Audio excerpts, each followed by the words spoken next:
Hello, everybody. Welcome to the Sports Betting Truth Super Stream live from Ice Station Fort Worth. Ice Station, whatever you want to call it. I even turned my lights to like a light blue color just to commemorate the weather outside right now. It's coming down. There's participation, freezing rain.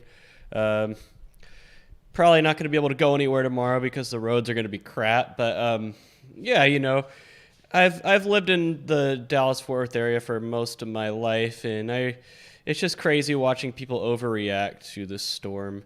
Wow, nobody's joined yet. I know last week I almost shut the stream down in like the first few minutes because no one was watching, and then people started to watch, so I'll be patient this week. But yeah, it's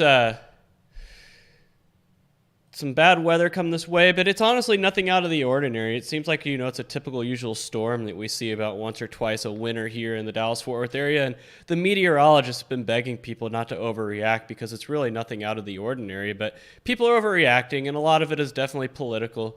Because there's a candidate running for governor in the state who's based his entire campaign around one issue, and that is the energy grid, and he really needs a lot of chaos over the next couple of days for his floundering campaign to gain any traction.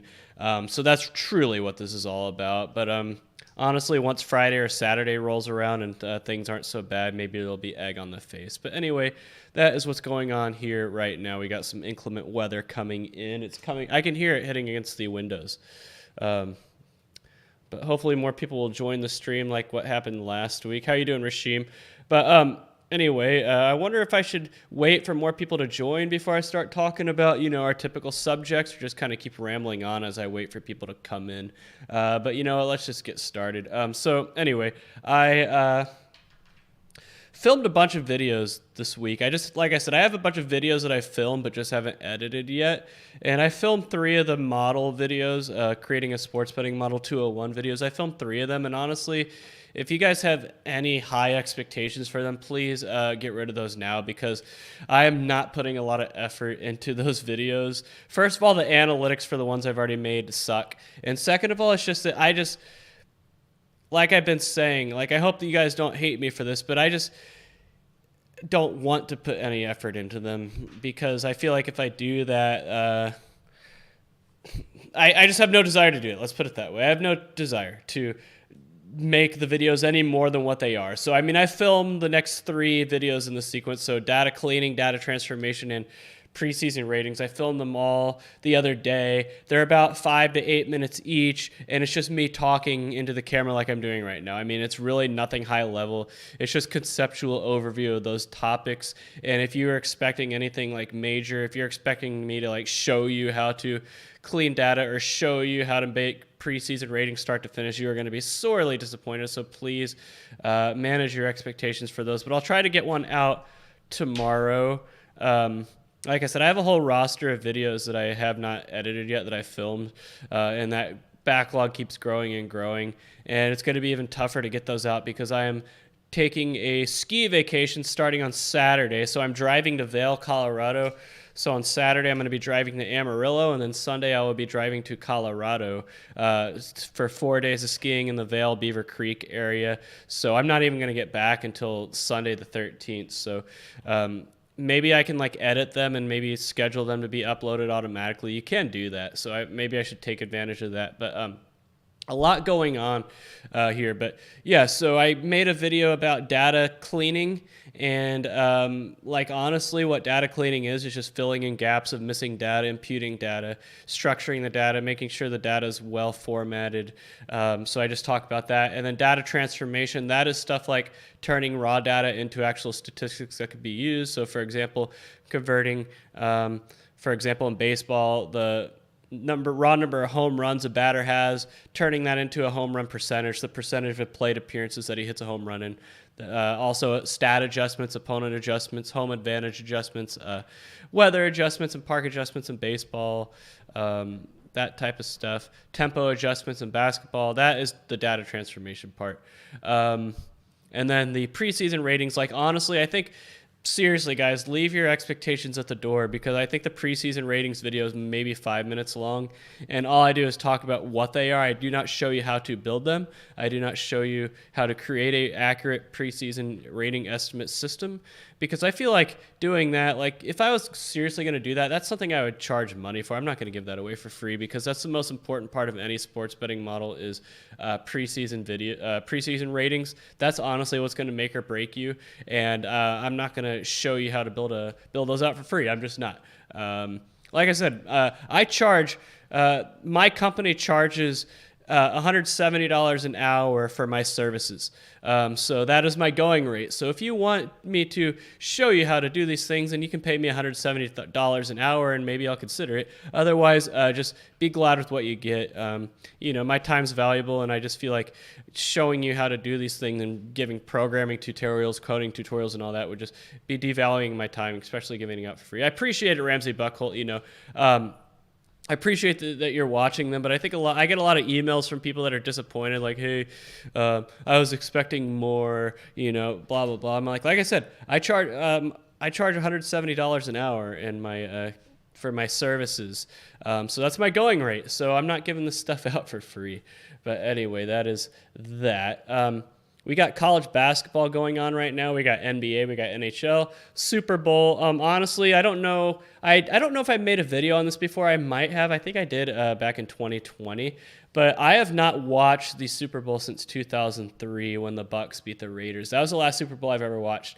I started a Super Bowl boycott in 2004, and I was just doing it to be an edgelord contrarian to my high school friends and stuff back in 2004 when I was in 10th grade. But I've kept it going ever since, Super Bowl boycott. It's remained a tradition, and I'm up to Super Bowl boycott 19 this year, and it will continue. I will not watch the Bengals versus the Rams. I'm sorry. I have not watched a single second of the Super Bowl. And my dad's in the chat. He can attest to this. But I've just not watched it. So when it comes to betting on it, that's the one game a year where the line is set based on the public and not based on the sharps, so to speak. So the line is shaped based on the public. And honestly, I think the public is going to heavily bite on the Rams playing at home, having a little bit more star power, a little bit more experience at quarterback. But honestly, just based on my gut, this is based on no statistics or data at all. My gut says the Bengals will win just because they kind of have that team of destiny look to them. Like, they had no business winning any of the they should have beat the Raiders, but they had no business beating the Titans or the Chiefs. And honestly, a lot of people are giving Joe Burrow credit, but I think he's been average in the playoffs. Like, he hasn't really done anything special. I mean, he's had some good plays, but every quarterback is going to have some good plays. The Bengals defense is the reason they are where they are. They completely shut down the Titans, and they completely shut down the Chiefs in the second half of that game. The Bengals defense deserves a lot of credit, but it's football. The quarterback is always going to get all the credit or blame based on what happens. So, geez, I'm not getting the viewers coming in like last week. Maybe these winter weather is shutting down the power for people across the country. But for those of you who are watching, I appreciate it. Gee, I hurt my shoulder. But anyway, the Super Bowl, I've always told people, if you are someone who watches it, and I'm probably one of the very few who don't, you should probably make that I think I actually made a video on this subject, maybe last year or the year before, but I've always said, if you're the type of person who can't control their impulses when it comes to betting, make Super Bowl like a cheat day. I swear I've made a video on this before. Like, make Super Bowl your cheat day when it comes to betting. Like, throw all the rules out the window and just go crazy within reason. I'm not saying bankrupt yourself or like mortgage your house, but like me personally, my cheat weekend every year when it comes to betting is the first weekend of college football. I always go crazy. I throw all the rules out the window. I just do whatever the hell I want. Everything's on the table, like parlays, teasers, gut bets, stupid bets, long shot bets. Everything's on the table because you get that out of your system. It's the one weekend a year where I'm like, I'm going to do it, and usually lose, almost always lose, and then you're reminded as to why you don't make those bets. So I've always told people for the Super Bowl, you should make that your like cheat day, you know, go crazy. Don't worry about models or stats or playing the odds. Just do whatever the hell you want. Make that your day if you watch the Super Bowl. Bet all the stupid props there are out there. I'm sure there's plenty. I'm not saying if you have a system or an approach or a model not to use it, but honestly, enjoy yourself. But me, I just don't watch it. I'm an edgelord, I guess. I'm being contrarian. Why did I originally start boycotting the Super Bowl? I think just because it never lived up to the hype. I always felt like I was that kid growing up that would like turn on the TV at like 1 in the afternoon and actually sit through all the pregame coverage, and it would be like 5 hours of worthless pregame coverage that I would be bored to tears by the time the game actually started. And I was always like, all that coverage in the game was a blowout in 2003, and I was like, man, that was totally not worth it, and I just didn't watch it in 2004. And then I made it like a point to work on Super Bowl Sunday. Like, for example, I worked at a pizza restaurant for a couple Super Bowls, and I would make so much money delivering pizzas on those nights. I want to say the 2006, the Seahawks and the Steelers, 2007, the Bears and the Colts, and 2008, the Pats and the Giants. Those 3 years I was working at this pizza restaurant called Palio's, and those were always my best nights of the year. So, I had a reason not to watch them those years, but I would always like try to work. I remember when I was working at a hotel as a valet, I would work on that night. And so it just kind of carried over. And then I just, haven't watched it. I just don't. It's what I do. But, Real BBB says, I watched your video on Monte Carlo simulations, and he said that for football, the stats needed to run a Monte Carlo sim are difficult to find. What football stats would you use for NFL or college football Monte Carlo sims? Well, the reason Monte Carlo sims, in my opinion, are impossible for football is that how do you simulate it? Like, how? You calculate I just feel like there's too many probability calculations that you need to the point where it's almost overfit. Like, you need to calculate the percentage chance that it's a run or pass play based on down and distance. Like, how do you know if they're just going for short yardage? How do you, like on 3rd and 10, how do you calculate the percentage chance that they get that 10-yard conversion for 3rd down? I just think it's impossible to simulate. That's why. So I don't think there are any stats for a Monte Carlo sim out there to simulate a game play by play. You can simulate a game drive by drive in football based on drive efficiencies and the probabilities of the drive ending in a touchdown or a field goal or a punt, or like you can kind of do it that way, but I just don't think that's the best way to go about it. I think our traditional machine learning model approaches are the best way to do it for any kind of football.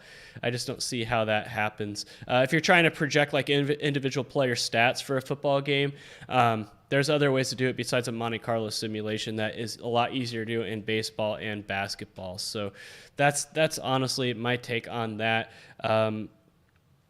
Yeah. So yeah.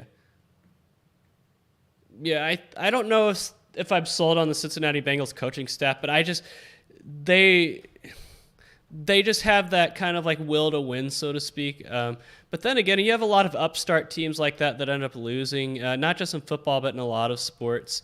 You usually see it in March Madness, like the Butler runs back-to-back and Texas Tech, and kind of teams that are surprising. Surprising teams always flame out in the Final Four of the championship game, and the team that's usually expected to win wins. So, Rasheem, do I think Dean Ambrose will return to WWE in the future? I do.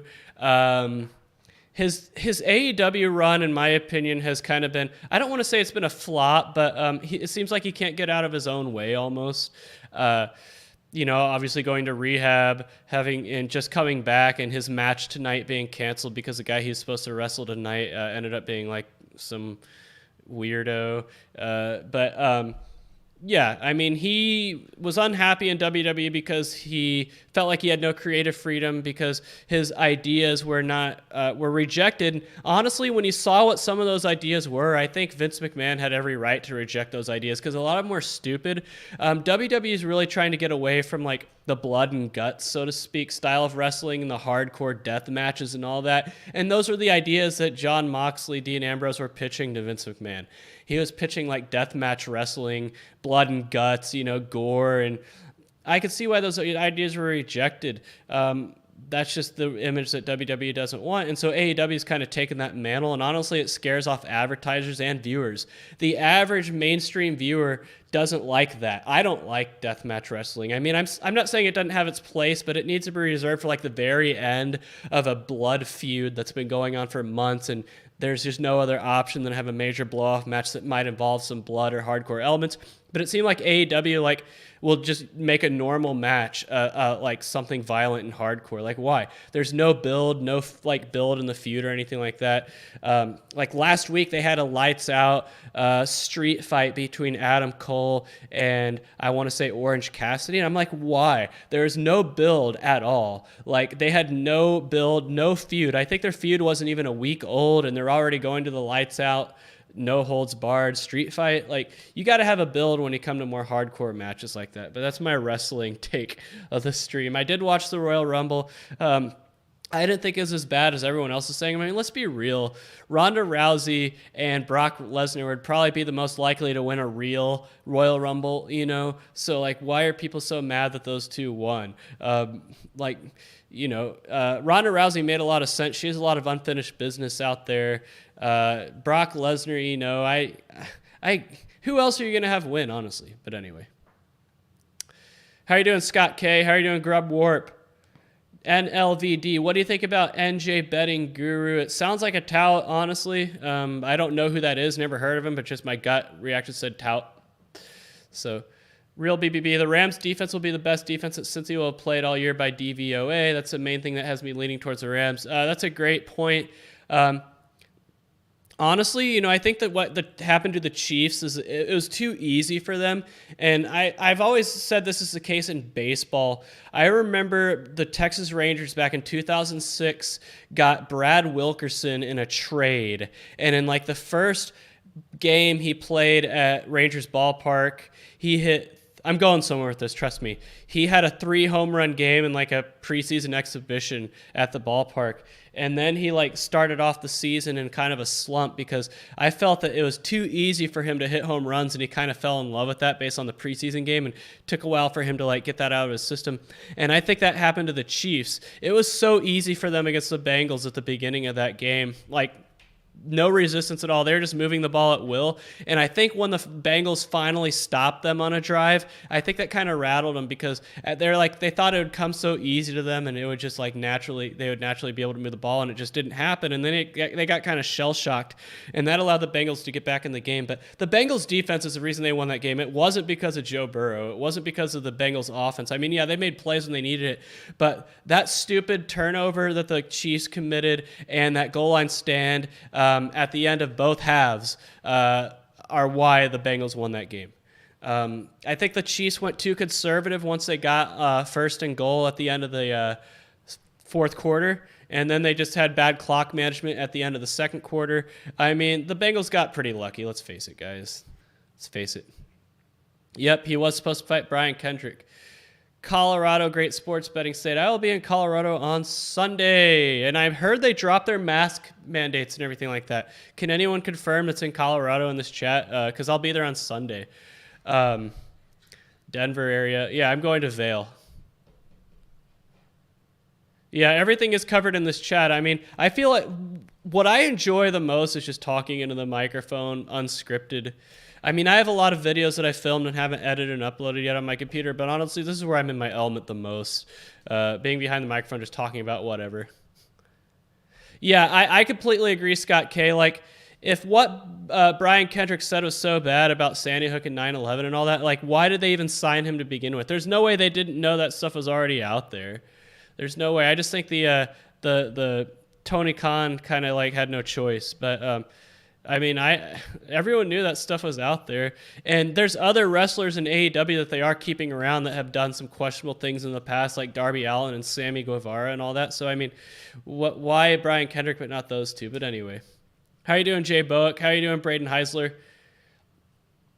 Yeah, I mean, Cincinnati, I don't think they're a great team. They just gotten hot at the right moment. They're, like I said, they're like one of those teams like Oregon State in March Madness last year that got hot and made the Elite Eight. Like, they're just one of those teams. They've won all their playoff games by the skin of their teeth. I mean, they haven't dominated. Honestly, Tennessee and Uh, Kansas City should have won those games.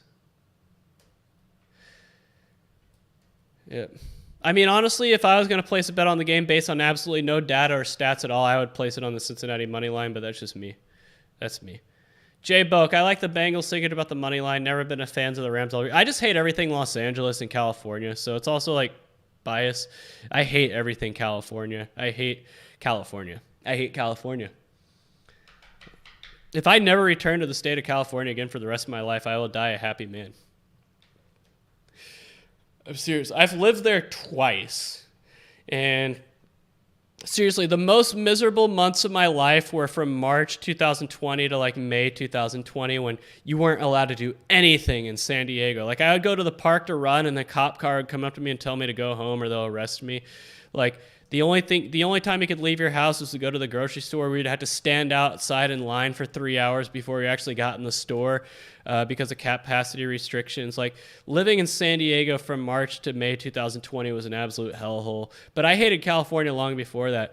Like, I didn't want to move there. You know, when I lost my job in Kentucky, that was just the best job offer I got, and it just so happened to be in San Diego. And I was like, you know, I can either stay unemployed or I can just take this job in San Diego, work there for a couple years, and then peace out. And that's exactly what I did.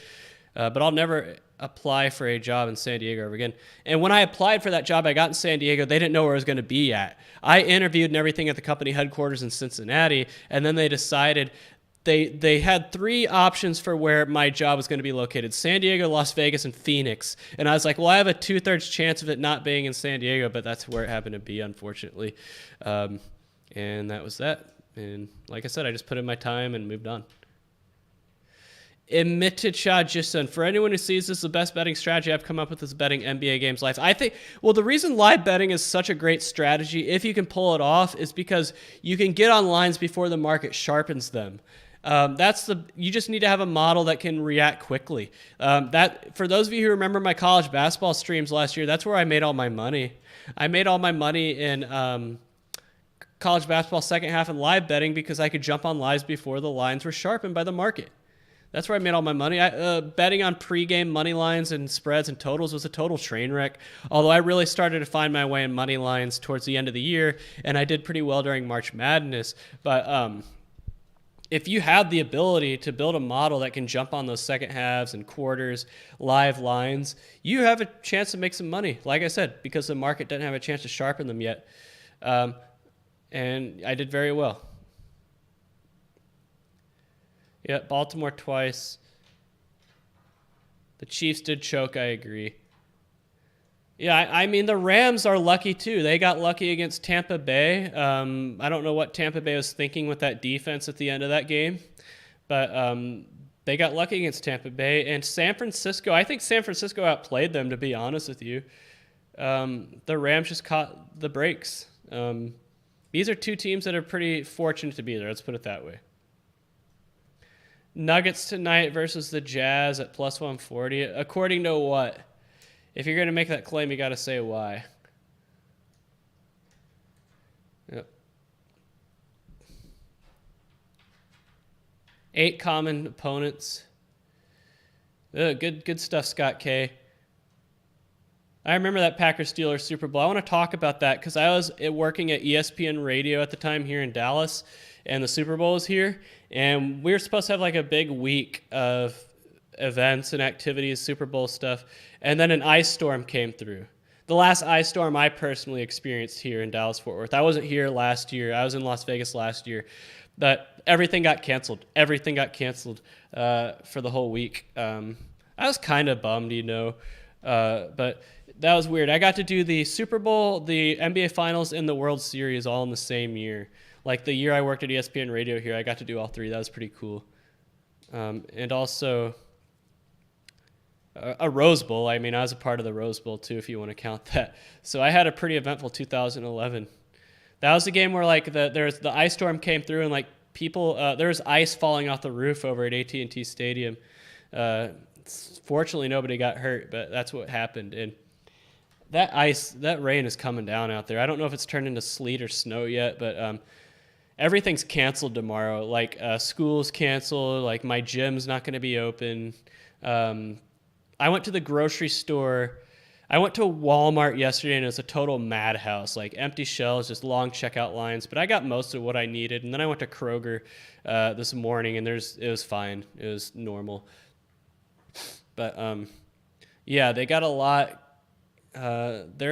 Like I said at the beginning of the stream, when not a lot of you are watching, there's certain elements that are doom casting, doom hysteria, that want this storm to be really bad, like last year's storm, because there's a certain candidate for governor in the state that has literally ran his entire governor campaign so far on one issue, and that is the power grid, because the power grid failed last year during the winter storm, and this candidate for governor, that's what he's based his entire campaign around. And so he needs there to be chaos with this winter storm that's coming through for his floundering, failing campaign to get any traction. Because I checked the betting odds for the governor race before I got on the stream, and he's only at like 10%, and I even think that's too generous.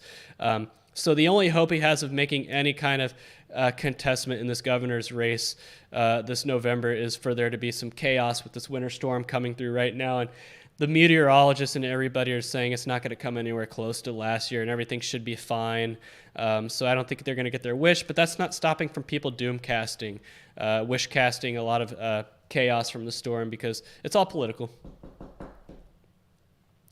I agree with Ryan C. There is no good strategy that involves the NBA. There's a reason I bet on the NBA once, like from November to January 2016 to 2017, and I was like, yeah, no. Have I ever bet on women's college basketball? I've not. I did create a WNBA model in 2012 that actually did pretty well for until the Olympic break, and I feel like the Olympic break kind of like derailed everything. But before the Olympic break, it was doing very well. But no, not women's college basketball. No, I have not once. Aiden O'Brien, is it easier to profit in obscure markets like table tennis and esports leagues? On principle, yes, just because there's less people sharpening the lines. Like, the more volume in a market, the harder it's going to be. Like I've always said, if you polled 1 million people on how a game or event will turn out, they're probably going to be pretty accurate most of the time because of the crowdsourcing. But less volume, you have a better chance. But earlier, the better. I bet it's beautiful in San Diego right now. I'm sure it probably is, but it's also expensive there too. Like, this apartment I'm in right now is twice as big as the apartment I had in San Diego. I mean, the apartment I had in San Diego was nice. You guys saw it. High-rise building, but it cost me a lot of money. That view of the San Diego Bay and the Coronado Bridge in downtown San Diego is not cheap. This apartment I'm in right now is half the cost. It's also 600 more square feet. I still have a view of downtown Fort Worth behind me out the window. I mean, yeah, half the cost for what I paid in San Diego. I get much more bang for my buck. They closed schools for Cincinnati the day after Super Bowl. I mean, I don't find that odd. I think it makes sense. They didn't do that. I remember when the Cowboys played in the Super Bowl in 1996. That was the last time they did, and I was a second grader. They didn't. I remember going to school the next day and I hated the Cowboys when I was a kid. My dad can attest to this, but I remember I cried when the Cowboys won the Super Bowl in 1996 against the Steelers. I was crying like a baby because I hated the Cowboys so much. Man, I broke this little sand disc right here. Oh, well. Man, my left shoulder's in pain. I don't know what I did, but it's like hurting. I did have a shoulder workout at the gym yesterday, but it just started hurting now. Maybe I took a nap at like 4 o'clock. Maybe I slept on it the wrong way. But I think that's perfectly fine for Cincinnati to close their schools the day after the Super Bowl. Especially if never go to a grocery store right before a snowstorm, total chaos. I mean, it was at the Walmart I went to last night, but not the Kroger I went to this morning. The reason I went to Kroger this morning is because I couldn't find an onion or cilantro, because I'm making my nachos on Friday. So I still need to run this week. I'm running the Cowtown Marathon in less than 4 weeks, February 27th, and I still have my long run of the week to do, and I'm probably going to do it Friday. But it's gonna be cold on Friday. But I ran one of my runs in Little Rock a few weeks ago, and it was like 15 degrees, and it wasn't bad at all. as long as it's not windy. But yeah, I'm running the Cowtown Marathon on the 27th, so less than 4 weeks away. I did my 20-mile run this past Friday. That's the longest run of my training plan, and then I have a 16-mile run on, I guess, Friday, and then a 12-mile run next week, and then an 8-mile run, and then the marathon. As far as the long run's concerned, man, I don't know what the deal with my shoulder is, man. DW, the only reason Beto is running is to bring in money for the party. He has no chance. He has absolutely no chance at all. Even if there is electrical power grid failure over the next couple of days, he still didn't have a chance. If he couldn't beat Ted Cruz in 2018 in a year that was very favorable for Democrats, like a national mood and a state mood that was very favorable for Democrats, if he couldn't beat Ted Cruz in 2018, he has no chance against Greg Abbott. And I'm not voting for Greg Abbott in the primary. I'm voting for Don Huffines. But Greg Abbott's going to win the primary. He has no chance. I think he's going to lose by double digits. This is not going to be a very favorable cycle for Democrats at all, nationally. Like, not favorable at all. National mood. Like, the polling's just so bad. And I know there's still 9 months, and a lot can happen in 9 months, but I just don't see the shit being turned around. I don't. They can hype up January 6th all they want. I still think their Hail Mary is going to be starting a pointless war in Ukraine, but I just don't see them being able to turn the ship around. Like, there's going to be a very bad jobs report on Friday. I just don't see any scenario that the Democrats have a good midterm. But I'm not putting any faith in the Republicans to do anything the Republicans will win the House and Senate. I mean, I think that's as close to a lock as you can get. But I agree with Dan Bongino when he says that the Republican Party is not the answer to your problems. I completely agree. I'm not saying the Democrats are either, but the Republicans are so bad at. Republicans want to be in the minority. They would rather just complain about what the Democrats are doing and fundraise off of it than be in the majority and actually have expectations and actually have people expecting them to get stuff done. Remember how they ran against repealing Obamacare for 8 years? And then they finally had the White House presidency, or the White House, both chambers of Congress, and they couldn't get it done. Like, the Republicans are the master of all talk, no walk. So they're probably not going to do anything meaningful when they get back into power. Real BBB, did you see the $20 parlay on FanDuel that predicted the final scores of both conference championship games correctly and paid $579,000? I did not. But FanDuel, sportsbooks love parlays like that. They will be glad to pay that out because they're going to advertise it. Like, whenever you go to Las Vegas, you see all these billboards and advertisements about someone who won a jackpot at the slot machine at some casino. They love that because it makes the average person think that it's normal and common, and therefore they're going to give it a try.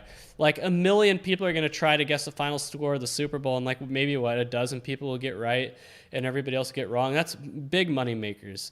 So yeah, I saw that. No, I did not see that, but FanDuel's going to milk that for all it's worth because there's going to be all these suckers out there that think, oh, I can do that too, and waste $20. Kevin Cobb, hey, what chance do I give the Mavs to win the championship? Even though I live here in the Dallas-Fort Worth area, I don't really pay attention to them. I haven't really paid attention to the Mavericks since 2011 when they won the NBA Finals, only because I was working for ESPN Radio at the time. But I'm not really a big fan of the current Mavs team. I hate that they got rid of Rick Carlisle. I'm not really a big fan of Mark Cuban. I don't like Luka Doncic. I don't like the current Mavericks. So I don't really pay attention to them. I honestly don't even know what their record is. I don't really pay attention to the NBA.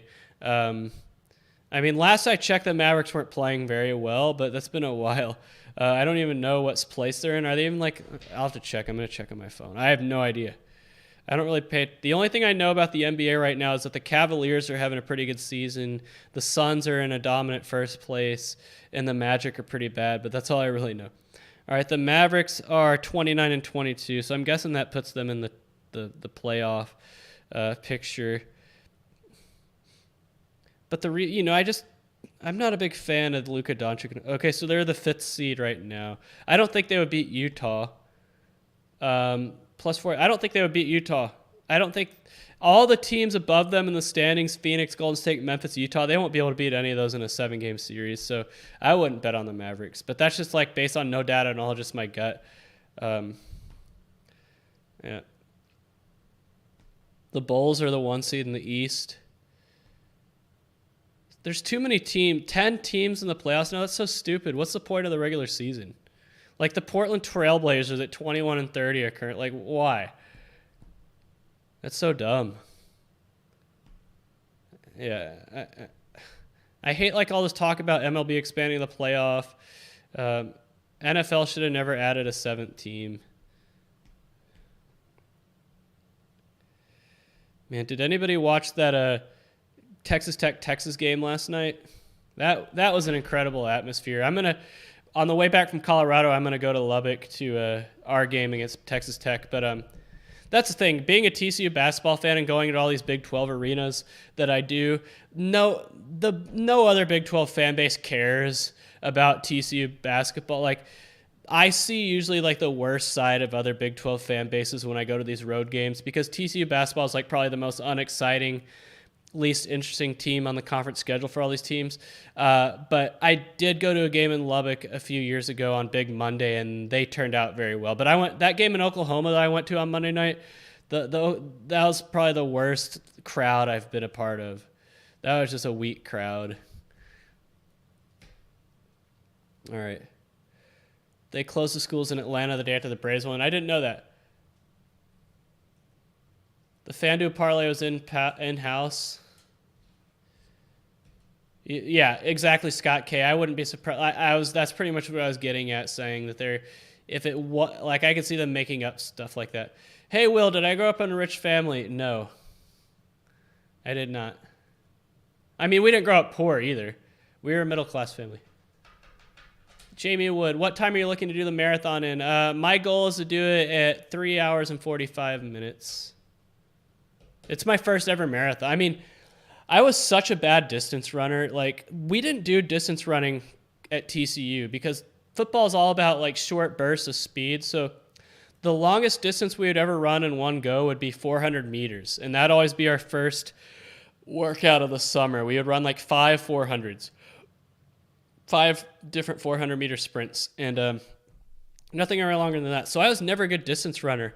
I mean, I didn't run a 5K until 2020. That was the first time I ever completed a 5K when I was living in San Diego. I remember I'd go on and make a big deal about running 4 miles on these streams last year. I ran my first ever 6K living in Las Vegas last year. Or not 6K, 10K. Like, I did a half marathon back in August, and that went well, so I was like, I'm going to train for the full marathon next. And so this is my first one. So I think 3:45 is a pretty good goal to shoot for. Might be a little too ambitious, but usually people say on race day, all the adrenaline and stuff will give you a boost. So I ran 20 miles this past Friday at a pace of 8:42 per mile, and if I scaled that pace to 26.2 miles, that would be 3 hours 49 minutes. And honestly, I don't know if I could sustain that pace. That was a pretty aggressive pace for me, but it's going to be fun. I just hope the weather's good and it's not windy. That's the one thing. Like, I hate running in the wind. It really sucks. So we'll see. Yeah, I'm voting for Don Huffines in the primary. Yeah, Tucker Carlson. Would I say I'm a conservative? I would say I'm probably more of a populist conservative. I'm not like a purist type. I definitely take populist positions on some issues. Like, Donald Trump was like my perfect candidate. Like, I jumped on his campaign the moment he announced. Populist conservatism is me. How long is Jokic out for? I know he's a good player. Yep. I agree. Parlays won't make you money, only straight bets. You're correct. How you doing, K Bono 100? Richard Niven. No star player back-to-back huge underdog win in the NBA. So Orlando beat Dallas. I know Orlando's bad. I heard Jalen Suggs isn't doing too well. What do I like about data science the most? I don't know if I like that. I've just always been good with numbers. I mean, even when I was a kid. Hangman Page is not over. The crowd is dead. Well, yeah. I mean, the thing with Hangman Page is that everything about his current run was telegraphed. Like, and I get it. Like, I'm not saying telegraphing is bad in wrestling. I mean, there's been runs that have been telegraphed that have been very successful. Like Kofi Kingston, everyone knew he was going to win the WWE title during his run. Like Becky Lynch, everyone knows she was going to win that WrestleMania main event. I'm not saying telegraphing is bad, but they left, like, it was too telegraphed. It was overbooked, too telegraphed, and his title run has been a failure because they didn't know, like, they had no, it's like, okay, as if him winning the title is going to, like, make his booking as a champion automatic, so to speak. Like, it would just play itself out, but it hasn't. Like, I don't really like AEW. I don't watch it. I mean, I keep up with it, but I don't watch it. Like, I know what's going on. And the main reason I hate AEW is that I don't hate it. The reason I don't like it is I feel like the fan base of AEW says that, like, it doesn't insult the audience's intelligence like WWE, and I think that's a load of crap. Like, for example, Hook. They're booking Hook as, like, an unstoppable hoss, right? And Hook looks like a 14-year-old high school TikToker. He does not look like somebody who could beat anybody up. Like, at least WWE, their top guys are guys who look like they can beat somebody up, like in an actual fight. But AEW, they care more about putting over these twigs, these guys who are tiny that would be cruiserweights in a real wrestling promotion, and they have them go over guys twice their size. Like, there's no reason that a guy like Hook or Darby Allin should go over a guy like Powerhouse Hobbs. I'm sorry. Like, does anyone think, like... It's just not, I think that insults the intelligence of the audience more than anything else. What I'm saying is that AEW doesn't have enough big guys. I feel like they cater to, like, the internet wrestling community rather than, like, casual fans, and that's going to give them a hard ceiling. Like, they care so much about putting over these, like, indie wrestlers, and they have no big guys, you know? You know, that's what the casual fan tunes into wrestling for, is to see guys who look like they could beat people up go at it. I'm not saying that there's no room for cruiserweights and smaller guys. It's just that, let's be realistic. Do I bet NHL? No, I don't. I've never bet on an NHL ever. I want to, though, but I haven't. Yeah, last I checked, the Mavericks aren't a good defensive team. I don't know if I'm right.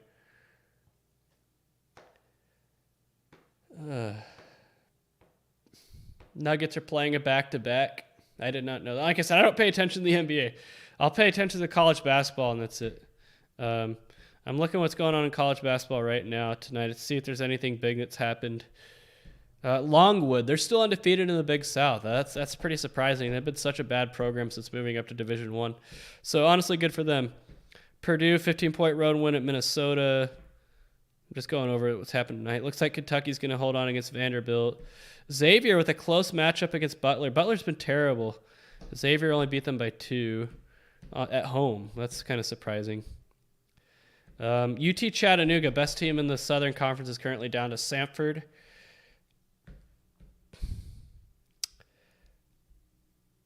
Florida State loses at Clemson.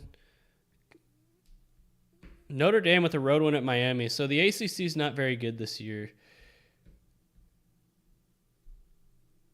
Furman doing what they need to do. Arkansas, 26-point road win at Georgia. So, yeah, not a lot of big matchups tonight. Yeah, Hook is like he like I said, he looks like a 14-year-old high school TikToker, and yet he's being booked as some unstoppable force. I'm like, it's just stupid. It really is. I just feel like it's funny whenever AEW gets like a wrestler from WWE, they act like it's a big deal, but it follows the same formula every time. Like they get the wrestler from WWE, they have like a big debut where they turn the lights off and they come out and debut. They go on podcasts and talk about how much they hated it in WWE. Then they lose to some established AEW higher up like Cody Rhodes or Kenny Omega, and then they're banished to wrestling on AEW Dark on YouTube.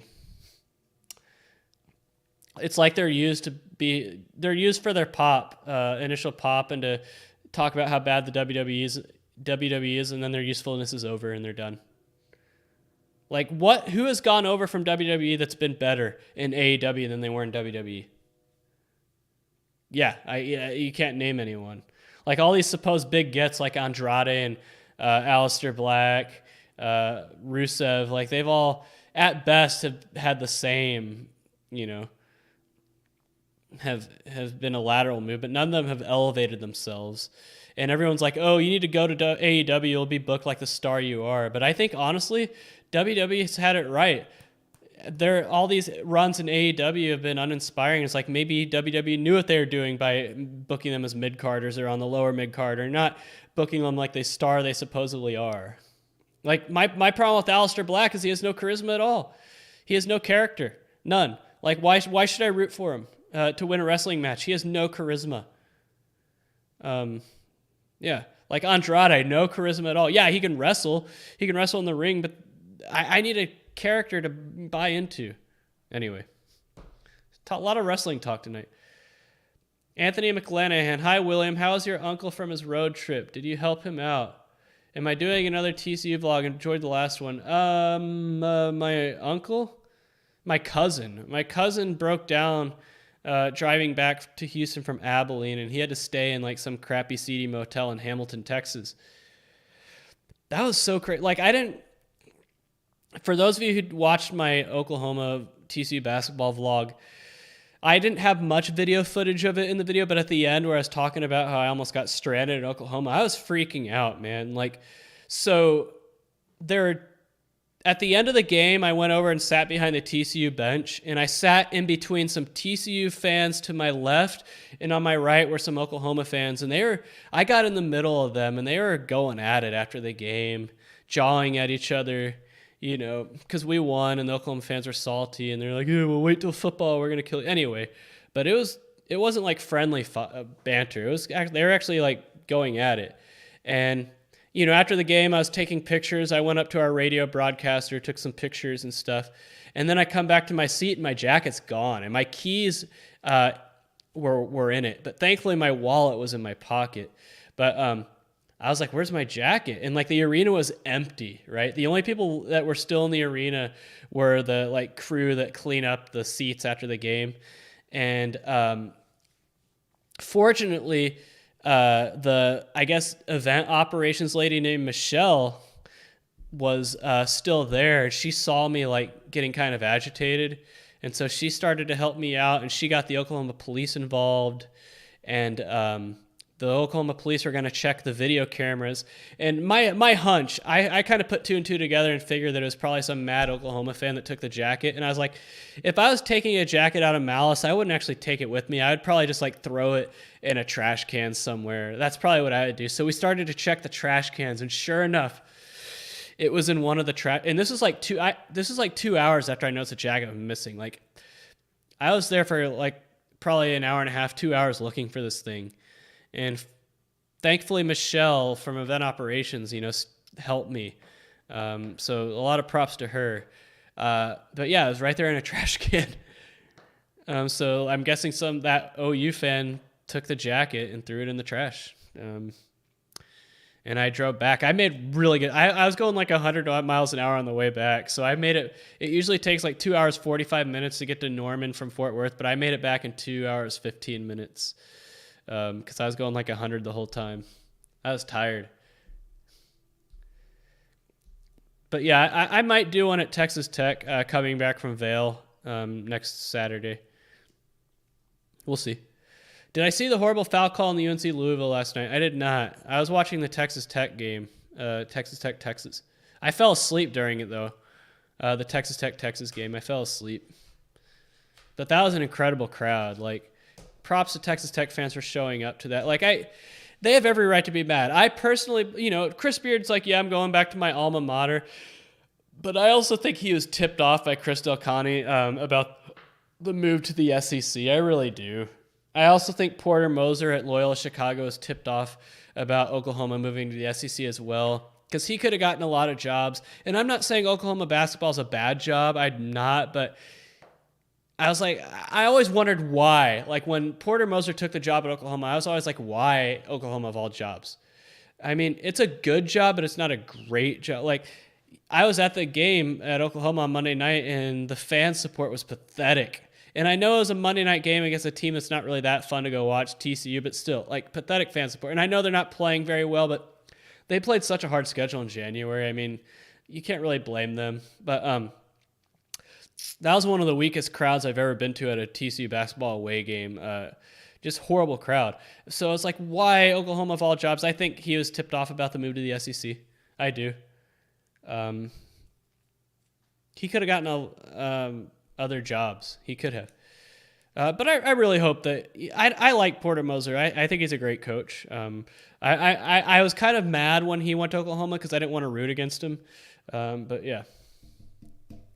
How much do I bet on table tennis? I do not. I just don't know how you would model table tennis. You'd probably do it with an ELO model, but your ELO model is not going to be better than the ELO model the bookmakers make. How do you bet on Dayton moneyline against who? Who are they playing tonight? VCU? VCU's playing pretty well right now. They are.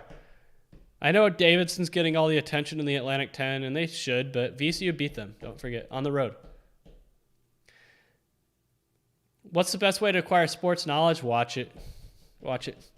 Josh Hilton Outdoors. Love the lighting. Yeah, for those of you who don't know why the lighting's blue, it's because there's an ice storm going out there right now, so I'm trying to make this look like an ice station. Remember when Mark Stein would guest host for Rush Limbaugh and he'd call it Ice Station EIB? That's kind of like what I'm going for here. Like, you guys can't see, but out that window behind me, it is just accumulating freezing rain right now. It's going to turn into snow eventually. Yeah, everything's going to be shut down. Like, I don't see myself leaving this apartment until Friday at the earliest. It's going to be a total mess tomorrow. Mikowski, can you tell that people bet on games when you are there? No, I really don't. But like I said, the fan support at Oklahoma was so bad the other night, like I wouldn't have noticed.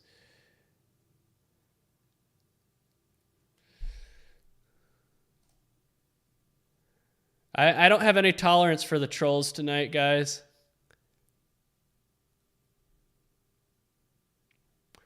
I am not putting up with the trolls.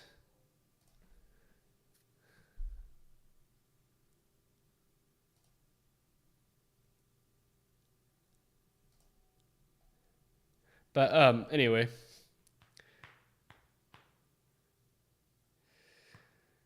You like betting long shot money lines? I mean, I think everybody likes betting long shot money lines, but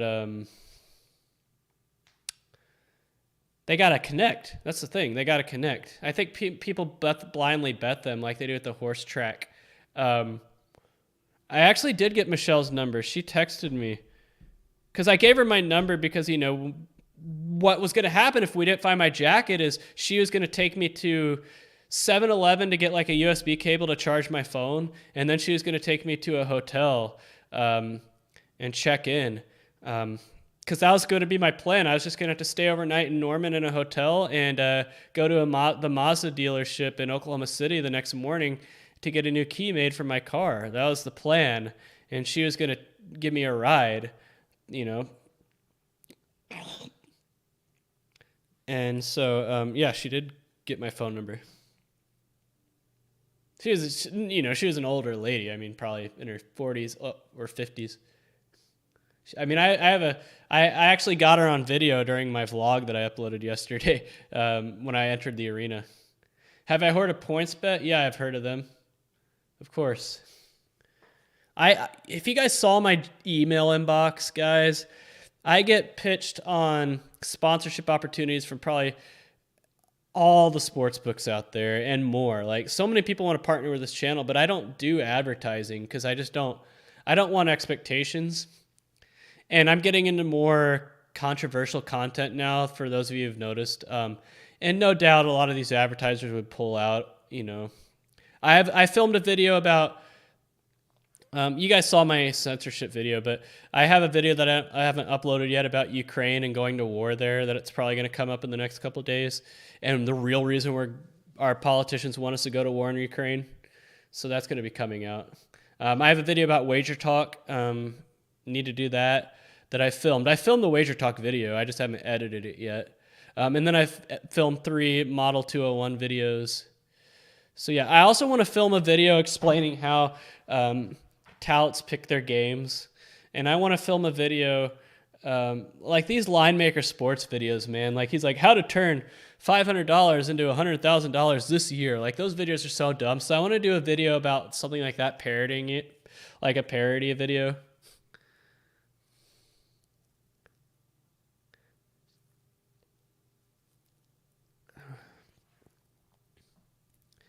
Any plans to go on more multi-state road trips? Those are cool to watch. Well, I'm going to Vail on Saturday, but I'm not going to do a vlog. I did a vlog for Vail last year. I mean, maybe I will. It's just that whenever you do a vlog, it's just like, it's a lot, there's a lot more that goes into it than you think. And I did one for Vail last year, so it would just be a repeat. And honestly, like, you guys have seen me drive to Vail from Fort Worth. I did it last year. I did a vlog on it. I didn't get a lot of skiing footage, but that's the thing. Like when you're skiing, you don't really want to be filming a vlog. But maybe I'll do one on the way back when I stop in Lubbock to go to our game. Do I invest in the stock market? I mean, I have a 401k and Roth IRA, but apart from that, no. It's not something I've really got into. What is the nicest Big 12 football and basketball stadium arena? I haven't been to all the Big 12 football stadiums. I've been to Iowa State, Oklahoma, Texas. I've been to Lubbock. I've been to Waco. But I haven't been to any of the others. Oh, Iowa State. Did I count Iowa State? I've been there. I mean, it depends on what you consider to be a nice football stadium. I mean, all of them are pretty much new. Like, all the ones I've been to have been recently upgraded, and so I mean, my favorite my favorite experience in a football stadium in the Big 12 was probably I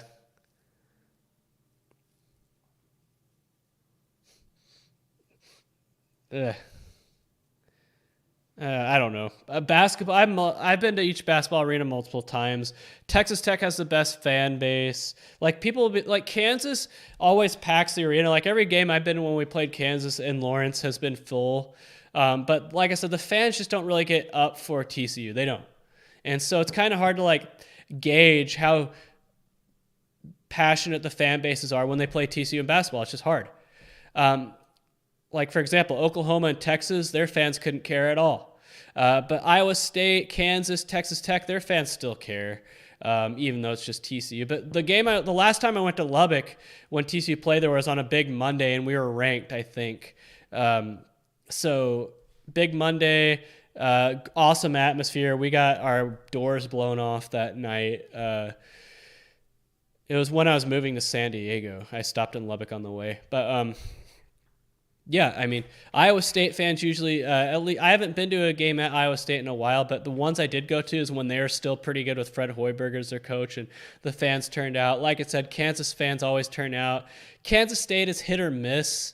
The couple games I've been to at Kansas State. West Virginia, their fans turn out, but it's anybody's guess on how engaged they'll be. I've been there 3 times. Baylor, honestly, with as good as Baylor has been in basketball lately, their fans really don't get up for TCU. Maybe they get up for other Big 12 schools, but you think, TCU, rivalry game and everything. The games I've been to in Waco, not really. The games I've been to in Stillwater, they don't really get up for TCU. They didn't really turn out to the game I went to there a couple weeks ago. They got loud at the end when they made their comeback, but... So I would say my favorite Big 12 arena to go to in basketball is probably, obviously, Kansas, just because of the tradition and everything. But Texas Tech had the loudest fan base that I've encountered in a Big 12 away game when we played there on Big Monday. MJF for CM Punk is on right now. Talk about, like, CM Punk, his character has been a total disaster in AEW. Let's face it. I think MJF is one day going to go to WWE. I do. But CM Punk and AEW, what a train wreck. I mean, obviously he went there because they paid him a lot of money. But his character does not work. His entire character that made him successful in WWE was being like an anti-Vince McMahon, anti-authority figure. But in AEW, all he's done is like talk about how great AEW is, how great Tony Khan is, how happy he is to be there. That just doesn't work. I'm sorry. 23 inches of snow coming down in Michigan right now. Reminds me when I lived in Iowa, like, you know, it'd snow and my car would be, I drove like an Audi TT at the time, you know, 2-seat convertible, and digging that car out of the snow whenever we get a big snowstorm is always fun. It's 100 degrees. You must be in the southern hemisphere. World Cup soccer is difficult to model. You just don't have enough data. You're absolutely right. You don't have enough relevant data. I agree. Many NFL experts advise us not to take the Bengals just because they're big underdogs. Who are the experts? Did I major in something data related at TCU? I majored in journalism. But I did take some classes in the journalism school that were related to data, like audience measurement, audience research, which is what I really did in the TV industry. A lot of primary research, audience measurement, forecasting, modeling, a lot of political consulting. Who was the cute girl sitting next to me at the beginning of the game? Were they loud all game? Cute. Oh, they were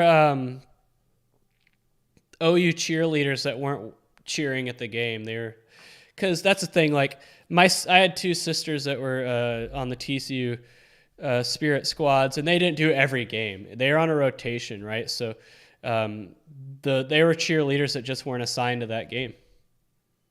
I didn't talk to them, but I saw their shirts that OU cheer, so I'm guessing that's what it was. Do I still have the same black sports car? No, I traded that in straight up for a Mazda CX-5, because with all the moving I do and all the driving, I just needed more space. Just not enough space in it. I like having 2-seat convertibles, but that's the drawback, is the space.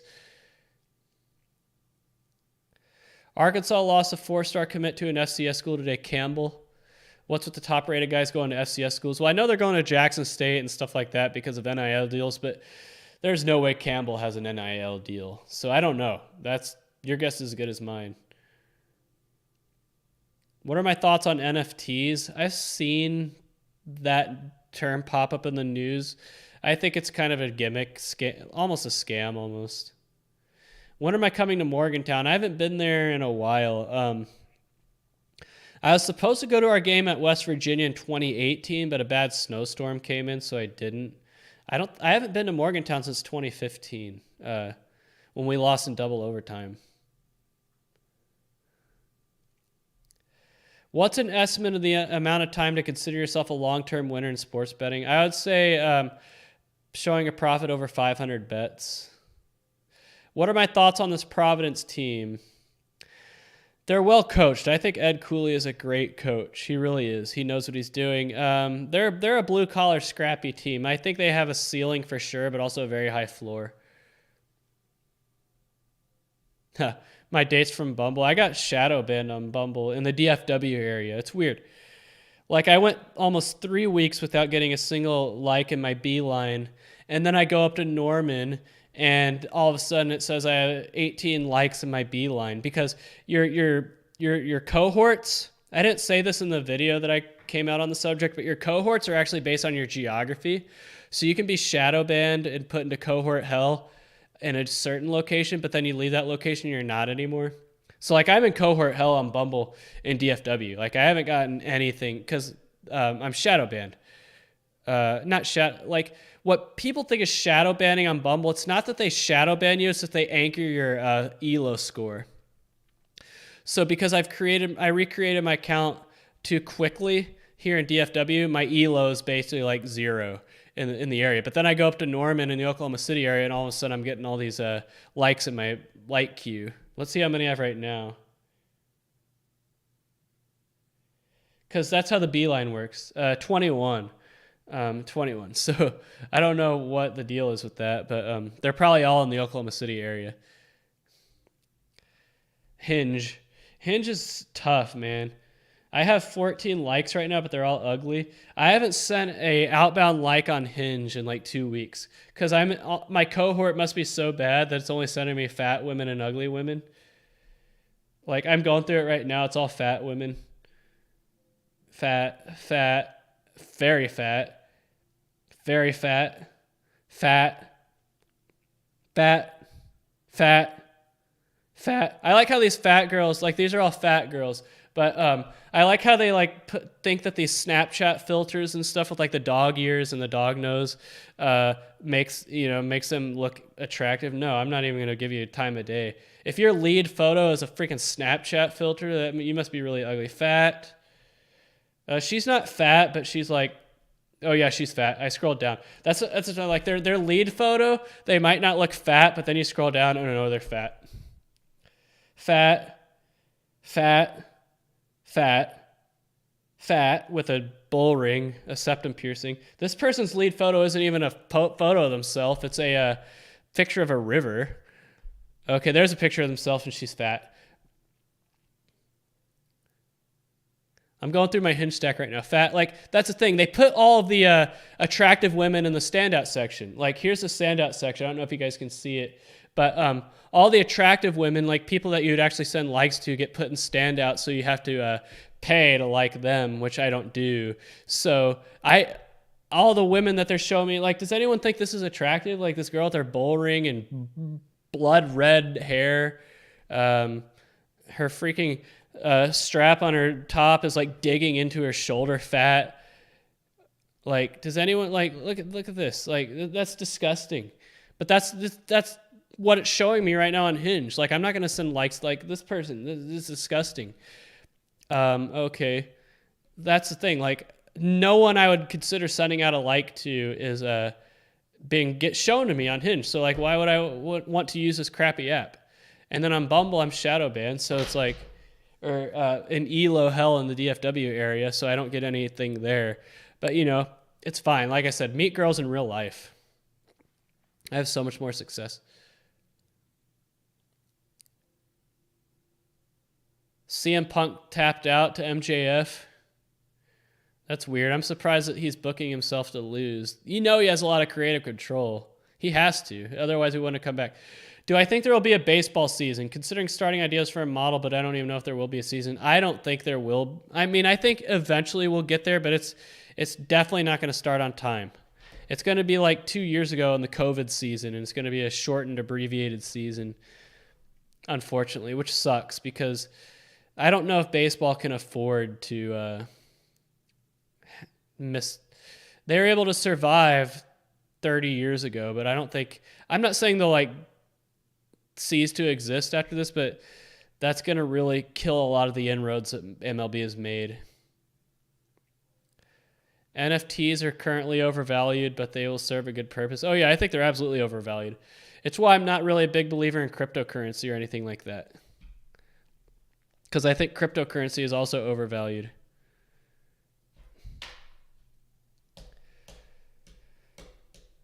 Yep. Man, I'm gonna look out the window real quick.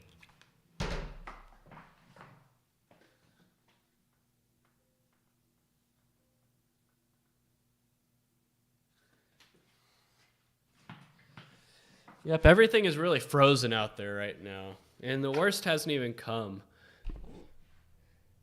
Could I please explain when to use Monte Carlo models? It's just a way to forecast a game.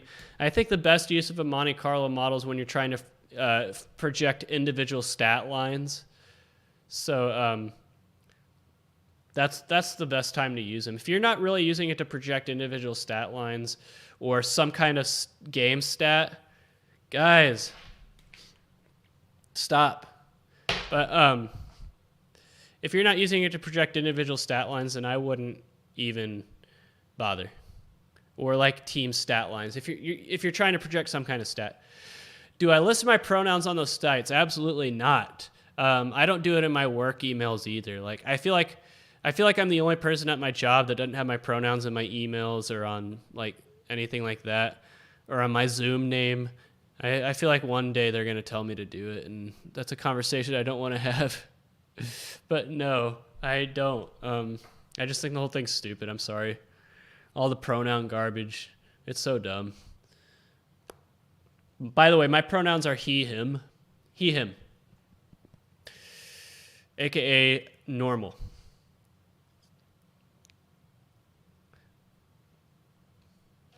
I just feel like we're going too overboard with a lot of this stuff. And if that makes me heartless or a bigot, so be it. I don't really care. I get called a bigot every day anyway, so what's it matter? Like YouTube censoring my videos. I'm surprised I haven't censored my video about censorship yet. Freaking idiots, man. I'm telling you, the idiots that run these websites, they're all a bunch of pink-haired, rainbow-haired weirdos.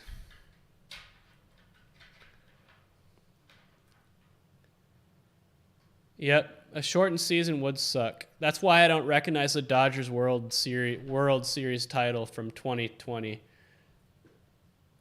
Doesn't count. Does Texas shut down when it freezes over? My old job got affected when the power grid failed last year. When there's an ice storm, yeah. Because we just don't have we don't have the infrastructure to deal with ice. Like, we don't have armies of salt trucks and snow plows and stuff like that. Because this thing only happens like once a winter, maybe twice a winter. Sometimes it doesn't happen at all during a winter.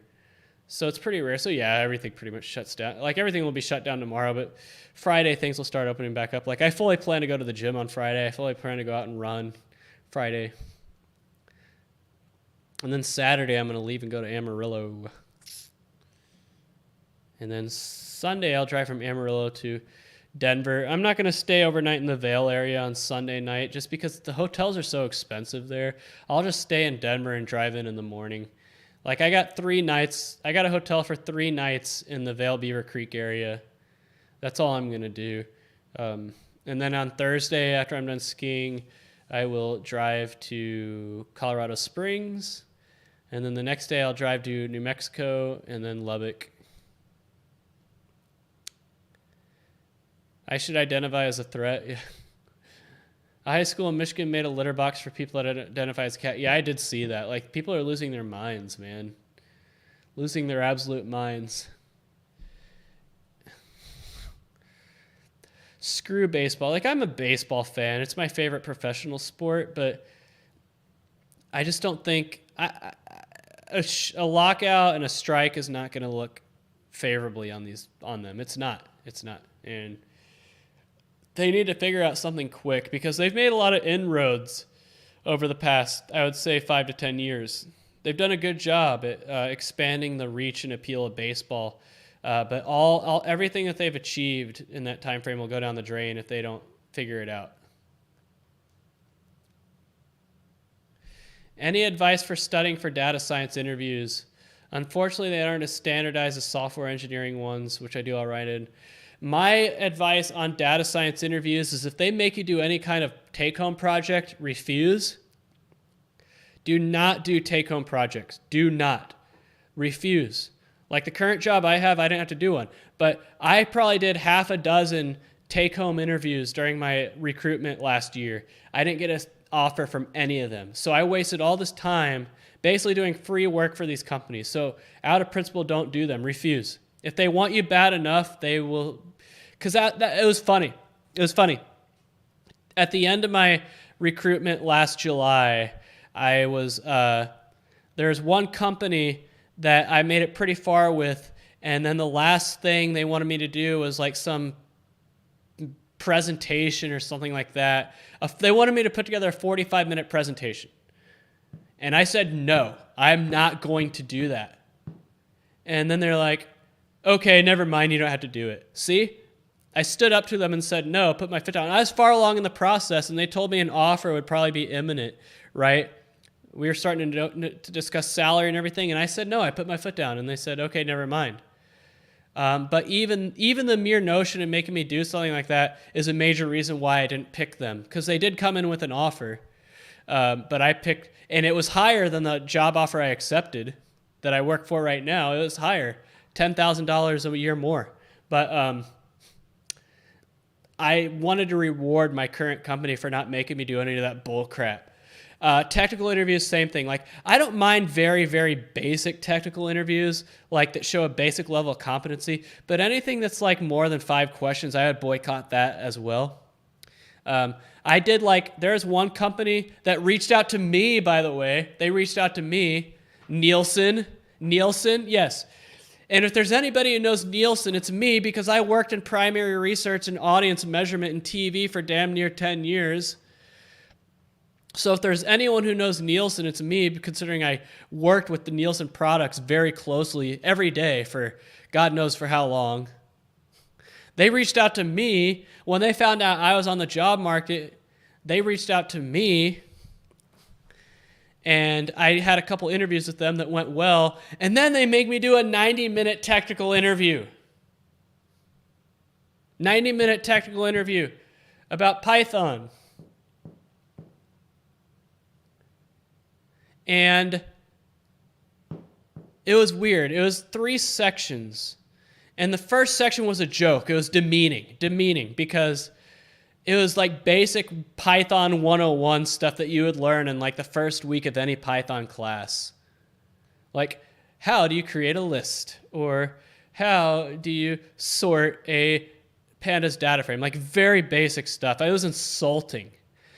And then the second part of the interview, was very challenging. Like, very hard questions.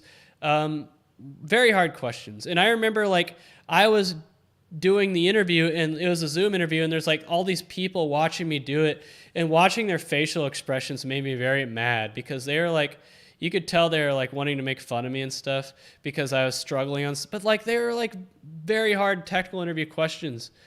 And they ghosted me after that. I was like, you guys reached out to me for this job. I didn't even apply for it. Why'd you guys put me through the ringer? They told me when they, on my first interview that oh, we saw that you were on the market, and we had you in mind for this position because we know the work you've done in the past. If you guys had me in mind for the position, then why'd you put me through the ringer like that? So I refuse to do, I don't mind very basic technical interviews that take 15 minutes, but anything more than that, don't do them. Push back against this crap. My resume should speak for itself. My experience should speak for itself. If you want to see that you have basic competency, that's one thing, but putting you through the ringer. But those take-home assignments I would do, I remember there's one company that I was deep in the interview process with, and I had been interviewing for a while. This was in June, and I was like, I'm just ready to move on with my life. I'm ready to get a job. I'm ready to move on. And they gave me the take-home assignment, and I was like, you know what? I'm going to go all out on this. I'm going to knock it out of the park. I'm going to do such a good job on this take-home assignment that they pretty much have no choice but to offer me right then and there, right? And so that's what I did. I spent, it was when I moved out of Las Vegas, and I was temporarily living at my mom's ranch at the time. So my mom was there, and I spent all day working on this take-home assignment. And my mom was like, you are obsessed. You're putting way too much into this, blah, blah, blah.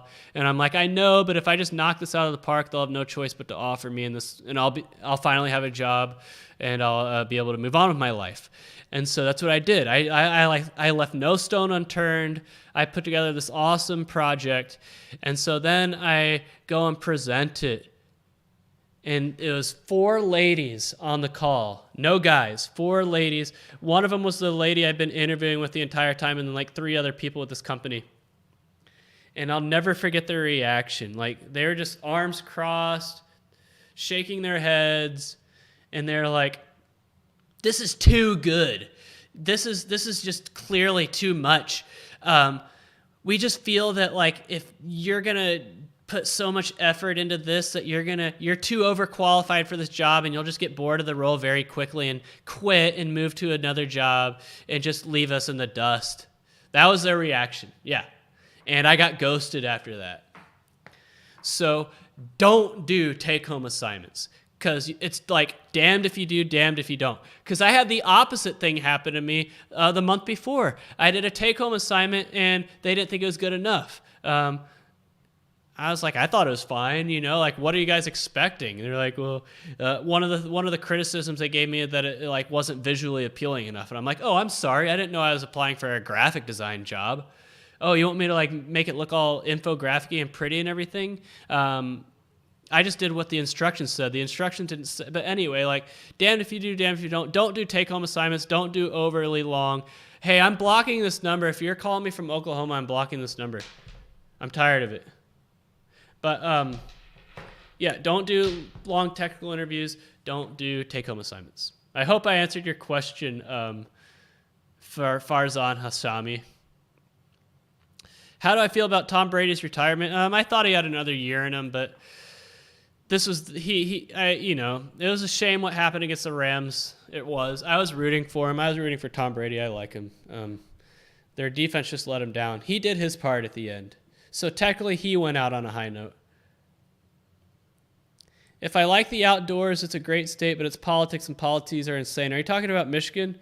Because when I was on my road trip last year and went through Michigan, I just remember seeing all these, when I drove through the Upper Peninsula, I remember seeing all these signs in people's yards that said pure moron that had Gretchen Whitmer's face on it. Because this was like 2020, August 2020.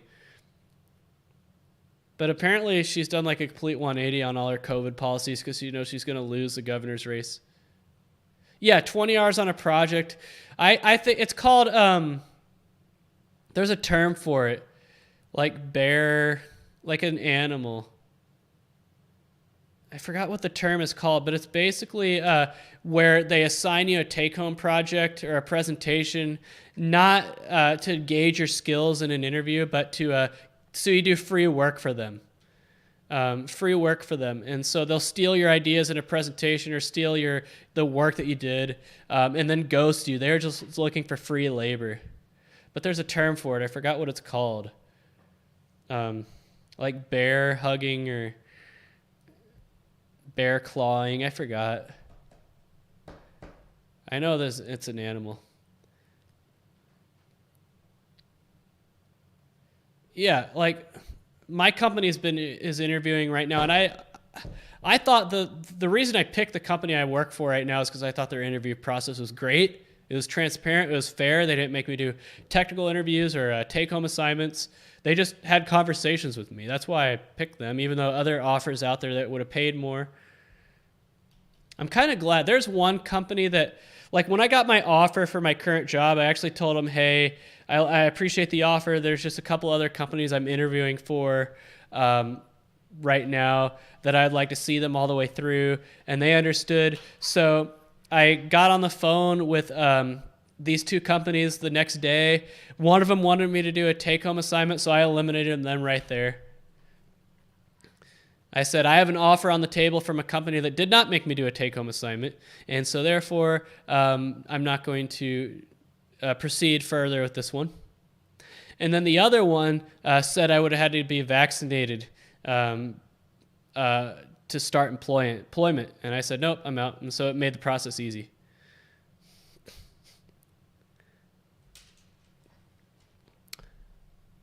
At what age did I first get into data science? I was always good with numbers and math and everything like that. But data science proper, probably 2014, 15-ish.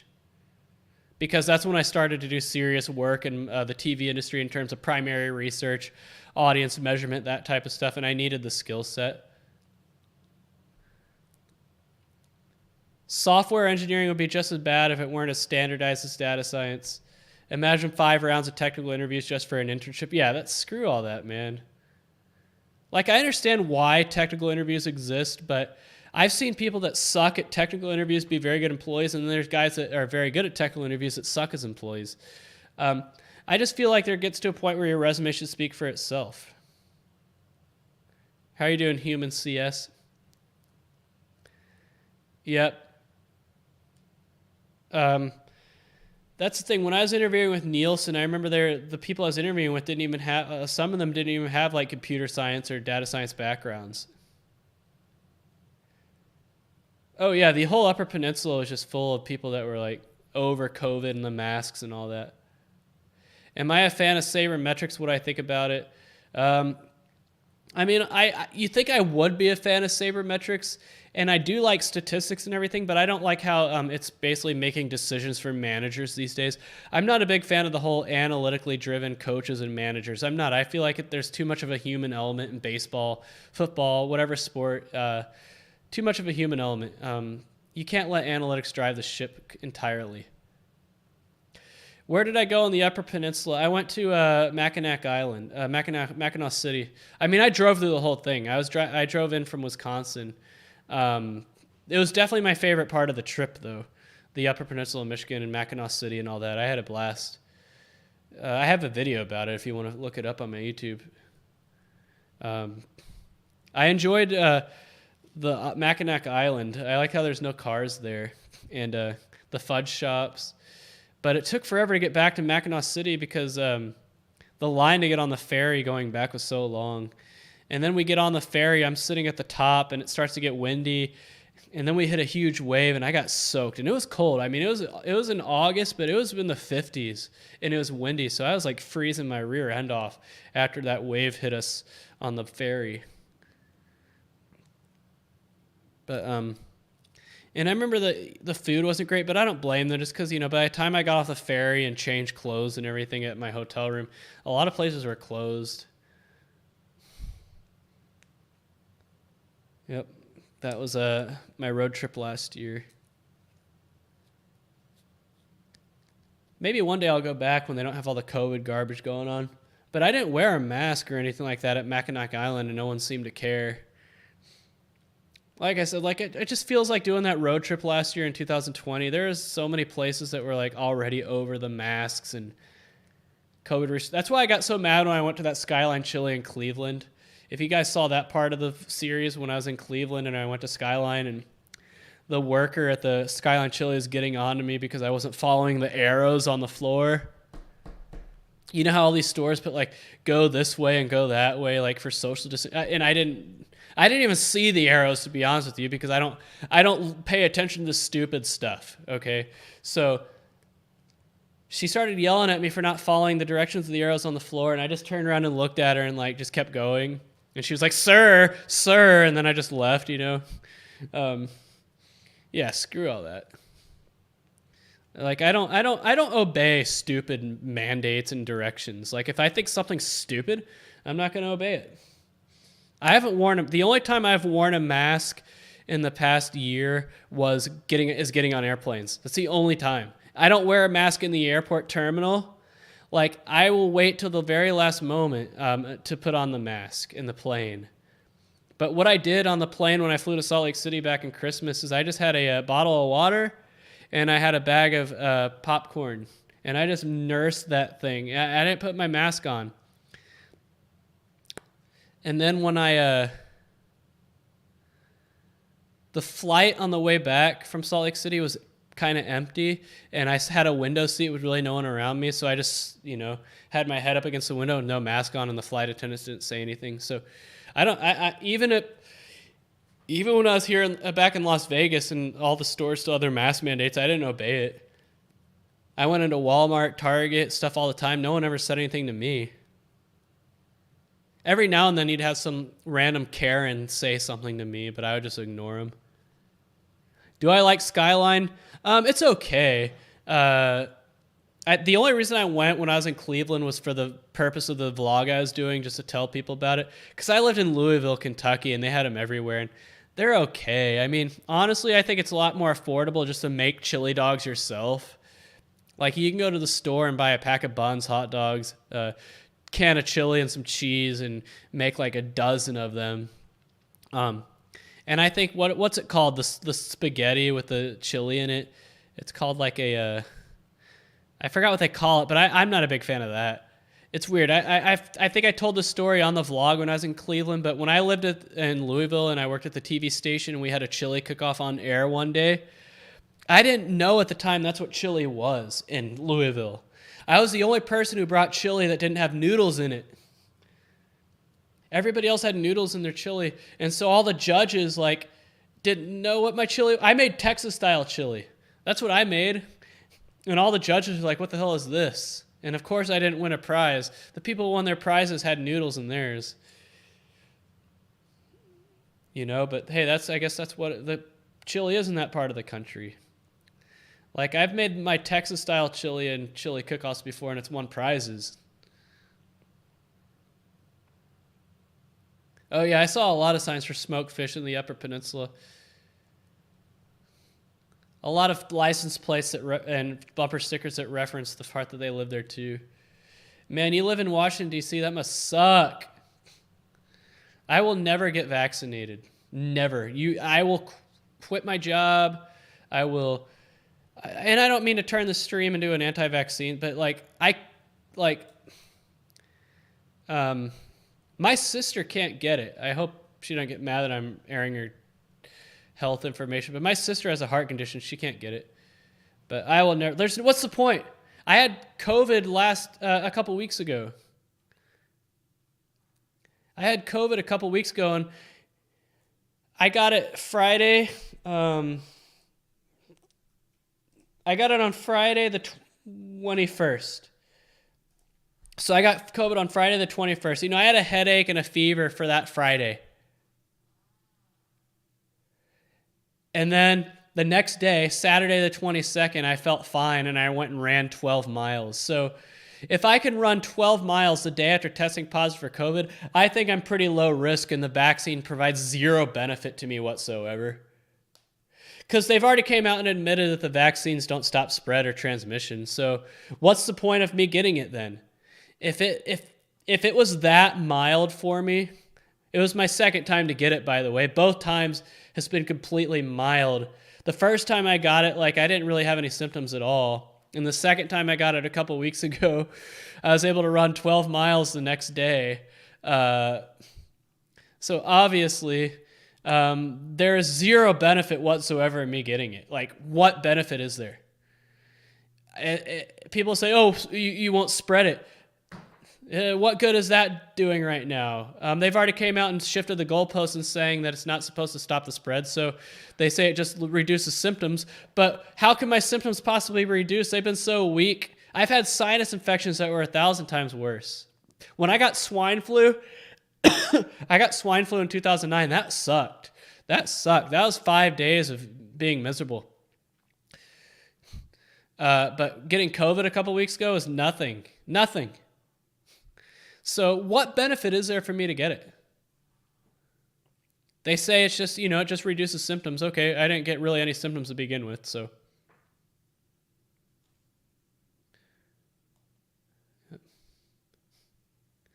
Yeah, it's funny how much cheese they put on the chili dogs and the what is the noodles called? There's a word they use for it. They call it a setup or something. I'm Googling it.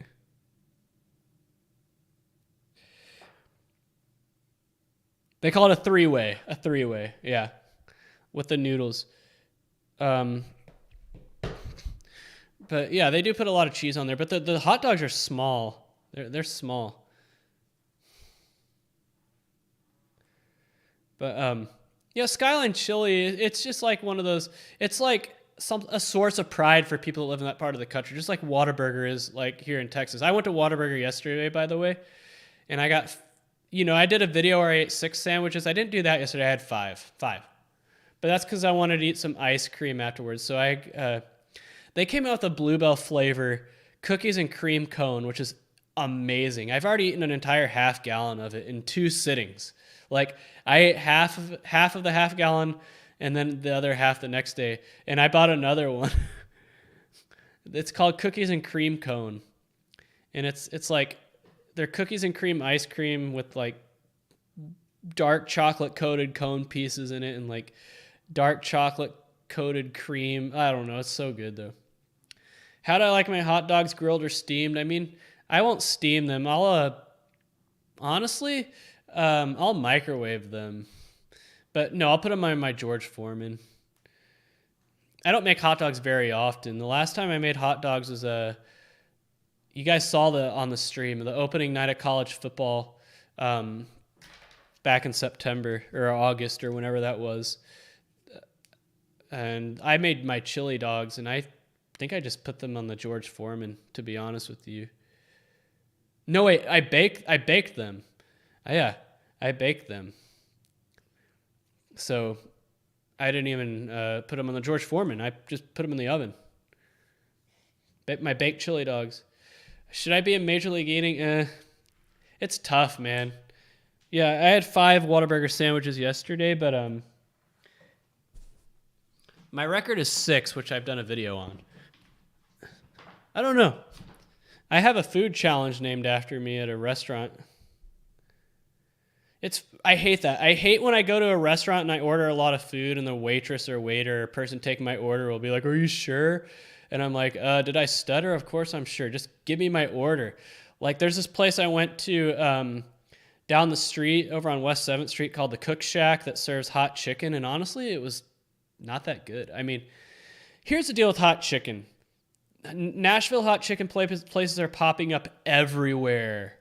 And so there's this one called the Cook Shack that I tried out last Sunday. I remember I was eating it during the 49ers and Packers game.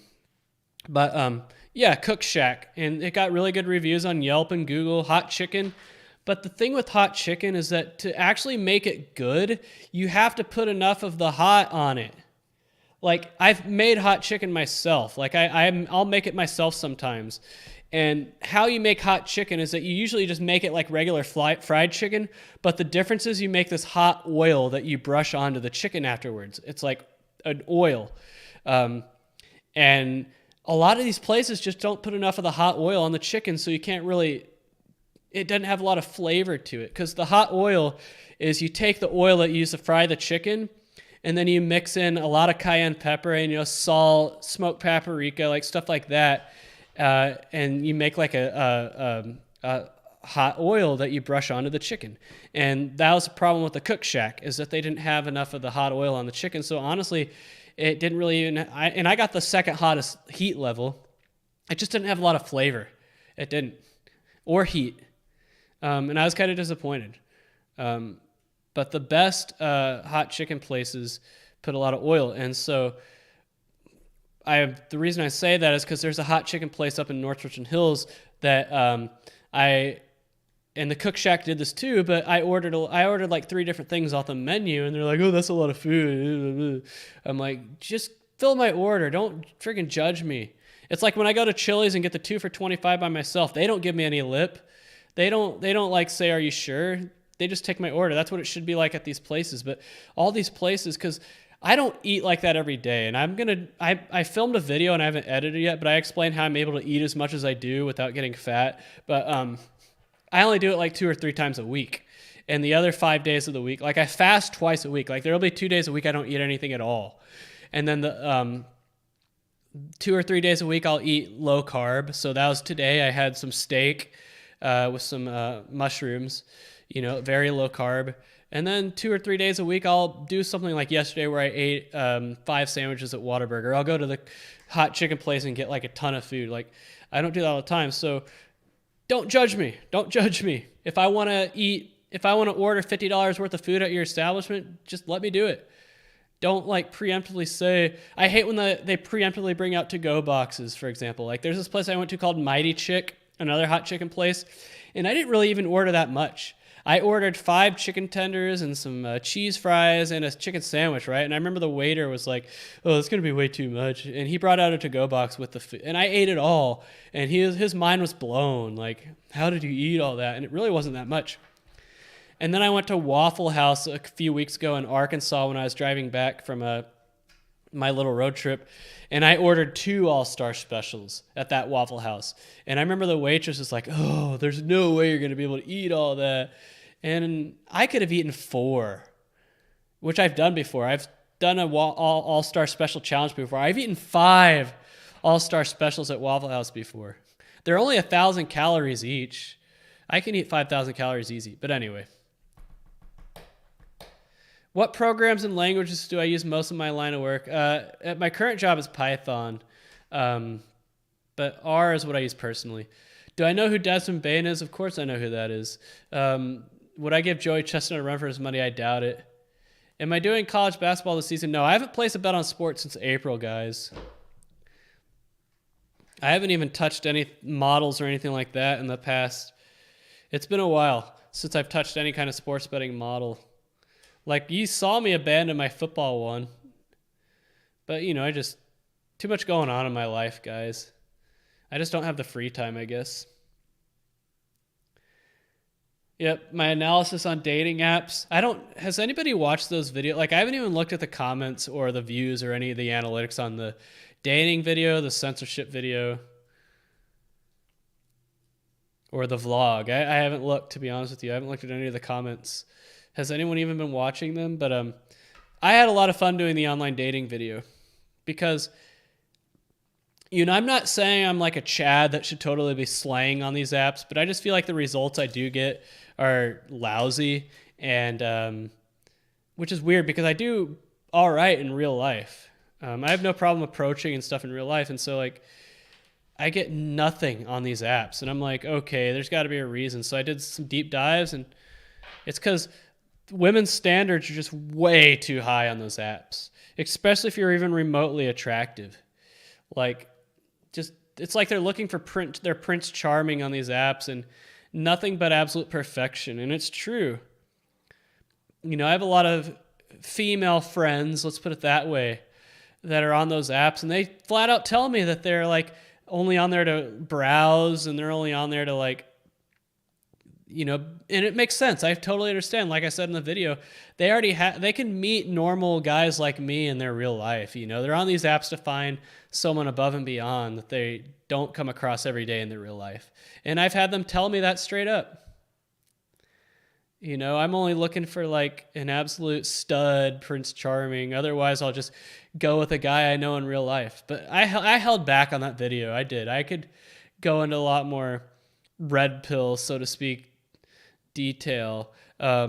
What is it? Like, a lot of these girls will hold out for perfection, and it feels like their standards only get tighter and tighter as they get older. And it's weird because women age like milk, and so they have no problem getting attention from guys in their 20s, but then they hit their 30s and these same guys aren't giving them attention anymore. And a lot of women, I think a woman should in her 20s, like, because a woman's never going to be hotter than she is in her 20s, right? That a woman in her 20s is like the peak of her attractiveness. So if she wants to settle down, what she should do is get the highest quality man she can in her 20s when her value is highest. But instead, they watch shows like Sex and the City and all this feminist crap that says focus on your career. And so they're like, you know what? I'll spend my 20s when I'm at my hottest, playing the field, just hooking up and having fun and not committing to any guys, and then when I'm in my 30s, then I'll settle down. But the thing is, they do that, and then they get to their 30s, and the same guys that they had no problem getting attention from in their 20s are all of a sudden, they might still give them attention, but they're not committing.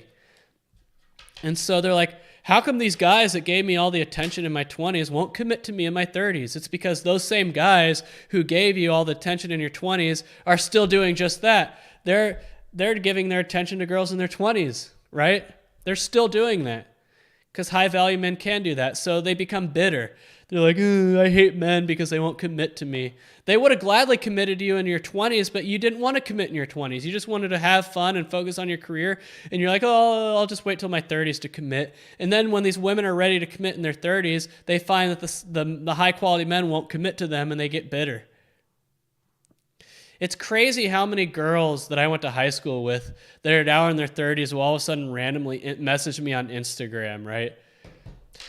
Girls that wouldn't give me the time of day in high school or when I was in my 20s are all of a sudden messaging me on Instagram asking how I'm doing.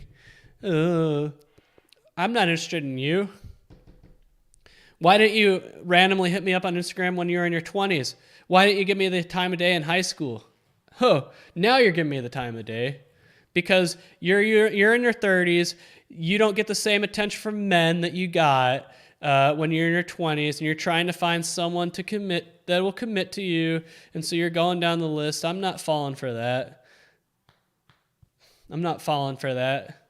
I've always said, if you're single, if you're a woman and you're single in your 30s, why? I think that's a huge red flag. If you're still single in your 30s as a woman, That's a massive red flag, in my opinion. Like, why? There's got to be a reason for it, because like I said, studies show, the data shows that women, according to men, are at their peak attractiveness in their mid-20s. Like, that is the peak of their attractiveness.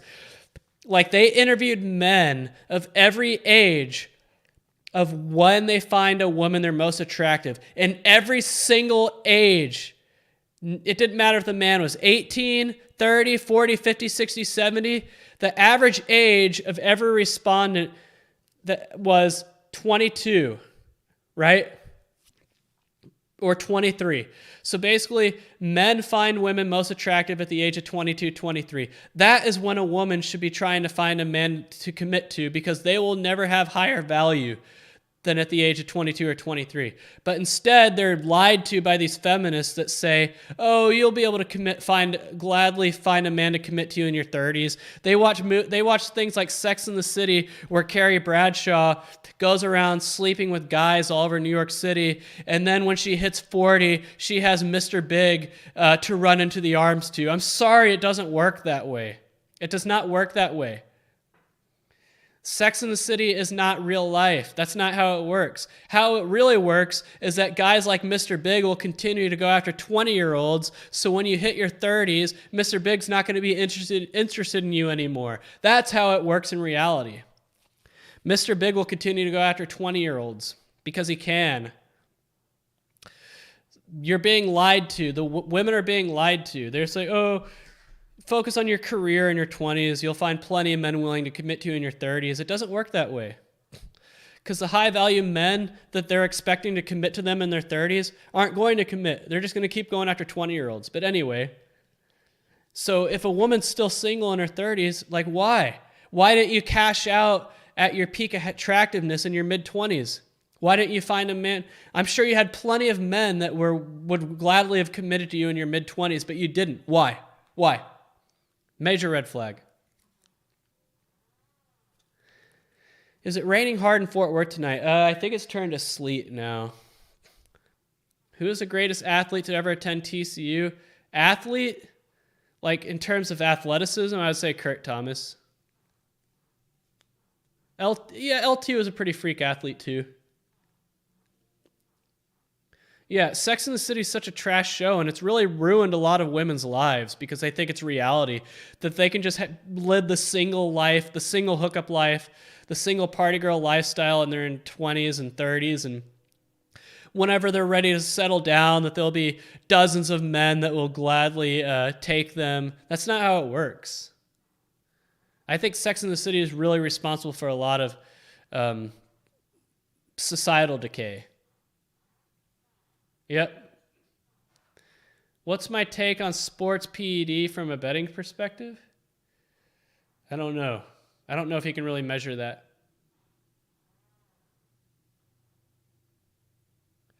Yeah, no, I just think marriage is an institution that is being cheapened for sure.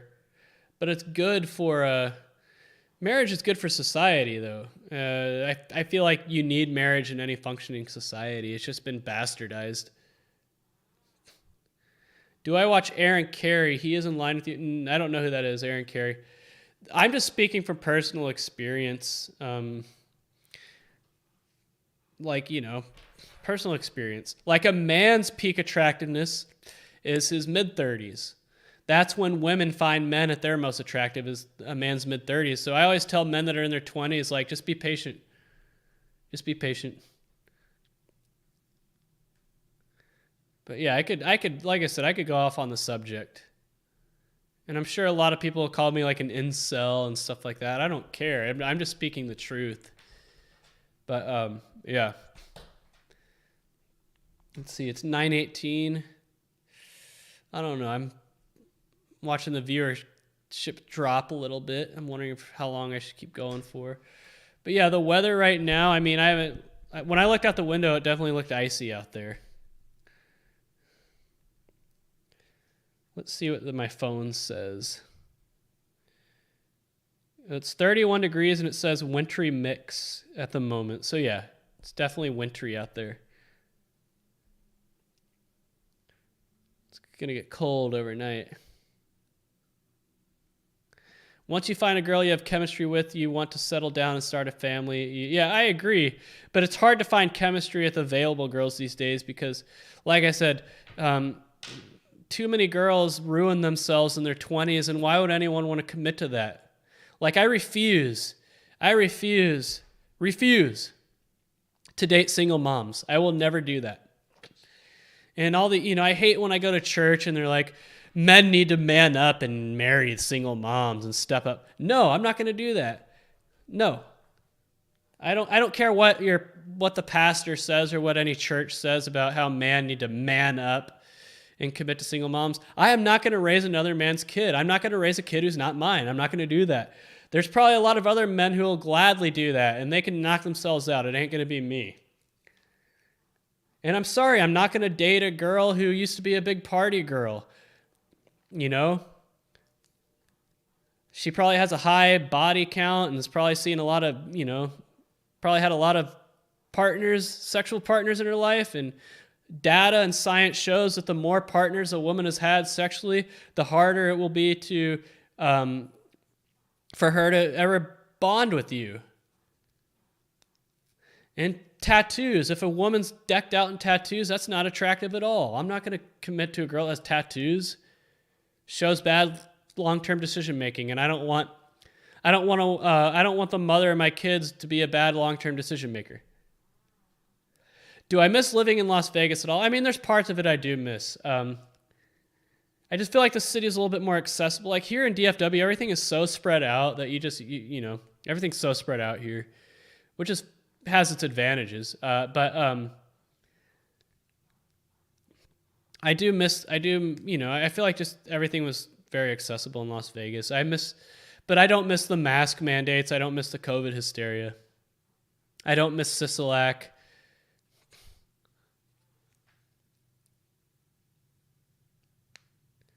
Yeah, the whole Brian Flores story is hilarious. The NFL made this bed. Now they need to lie in it. That's what I say. NFL, you created this monster. Now it's time for you to live up to your own rules. Exactly. Tattoos show, and I think the reason I hate tattoos so much, especially on women, is just they're just so gross. Like the black ink that's used is not actually black. It's like a nasty, like dark bluish green color that just looks like an infection. It's not black. Like if tattoo ink was actually black, maybe it would look better, but instead it's just that gross color. You guys all know what I'm talking about. But tattoo, like maybe like one tattoo that's small and like discreet, like on your foot or maybe, or your ankle, that I could live with that. But I just hate like so many girls. I call my gym Tattoo Junction because I feel like I'm the only person there without tattoos, but it seems like all the girls that work out at my gym are just like decked out in tattoos, and it's so gross. And I heard, one of the theories about why so many girls get tattoos these days is because they're attracted to men with tattoos, and they think, if they get a tattoo themselves, then men that have tattoos will be attracted to them. It's not how it works, though. Exactly. Bumper sticker on the Ferrari is the best way to put it. I ignored the mask mandates in Las Vegas for the most part, but it was hard to do it in the casinos and sports books because the security would harass you if you didn't have it. So I just didn't go there. Yep, I've always said invest in tattoo removal, guys. That's probably a good market to invest in. Yeah, I think a draft lottery in the NFL wouldn't be a bad idea. But he's not the only one. Everybody tanks in the NFL. It's more prevalent than people think. Yeah. But I have high standards when it comes to that stuff, and I see nothing wrong with having standards. Like no single moms, no tattoos, no history of being a party girl or heavy alcohol or drug use. I don't think that's too much to ask for. It's really not. I mean, I just remember, some of the party girls I would date in college, and I'm so glad things didn't work out with them because they were like such party girls and getting plastered all the time. And not marriage material, and but I would go after them and go to mixers and parties with them and stuff like that. And am I a morning gym guy or post work gym guy? I run in the morning. I actually go to the gym at around noon or so. I go in the middle of the day. But if I had to choose, definitely morning. I hate going after work because it's crowded. That's when everyone goes. So sometimes I'll go early in the morning. Like I went at 7 in the morning last week a couple times. But if I can, I'll just go at around noon.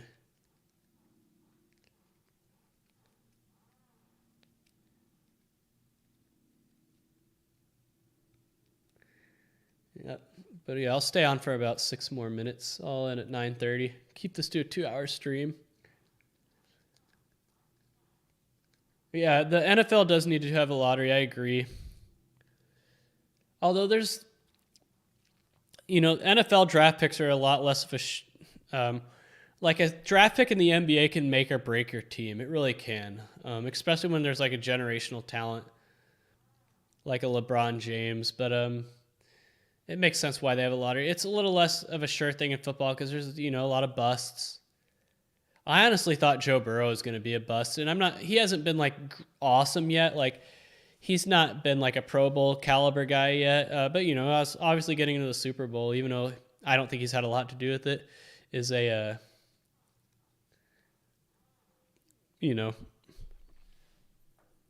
So yeah, Joe Burrow definitely hasn't been a bust. I don't think he's been elite yet. He might get there, but I'm honestly surprised. I thought he was going to be bad.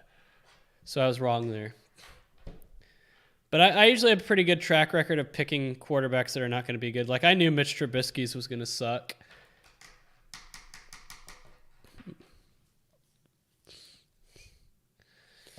Yep. All I have to say is save a medical exemption. Yeah. I mean, I just stopped going to casinos. That's what I started doing. And I remember when they got rid of the mask mandate in Nevada. It was in like May.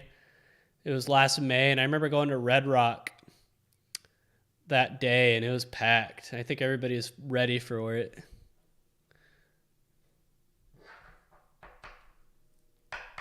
But then they like reinstituted the mask mandate back in June, so it only lasted for like a month. Like a couple days before I left Las Vegas for good is when they brought the mask mandate back.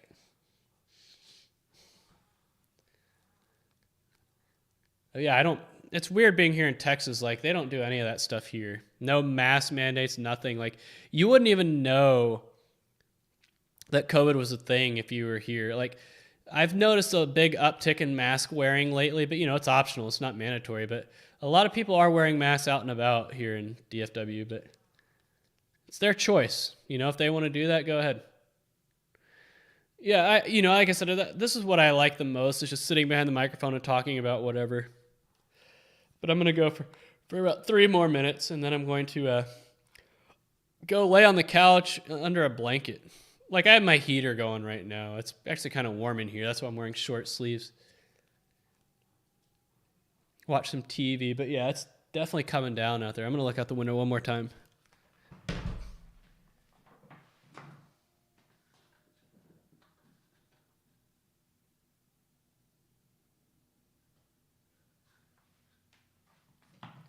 Looks like sleet.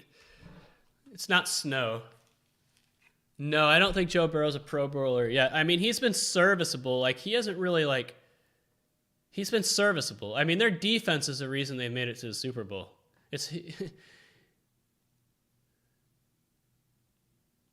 Oh, yeah, I was totally planning on doing the religious exemption if the vaccine mandates ended up being a thing. Like, I had like a legal document and everything drafted. Yep.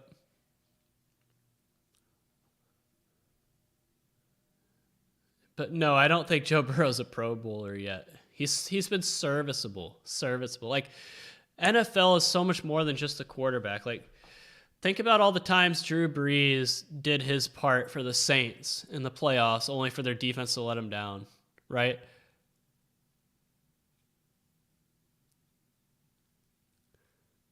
Oh man, I don't know what happened to my shoulder, but yeah. So anyway, I'm about to call it quits on the stream. So just what to look forward to.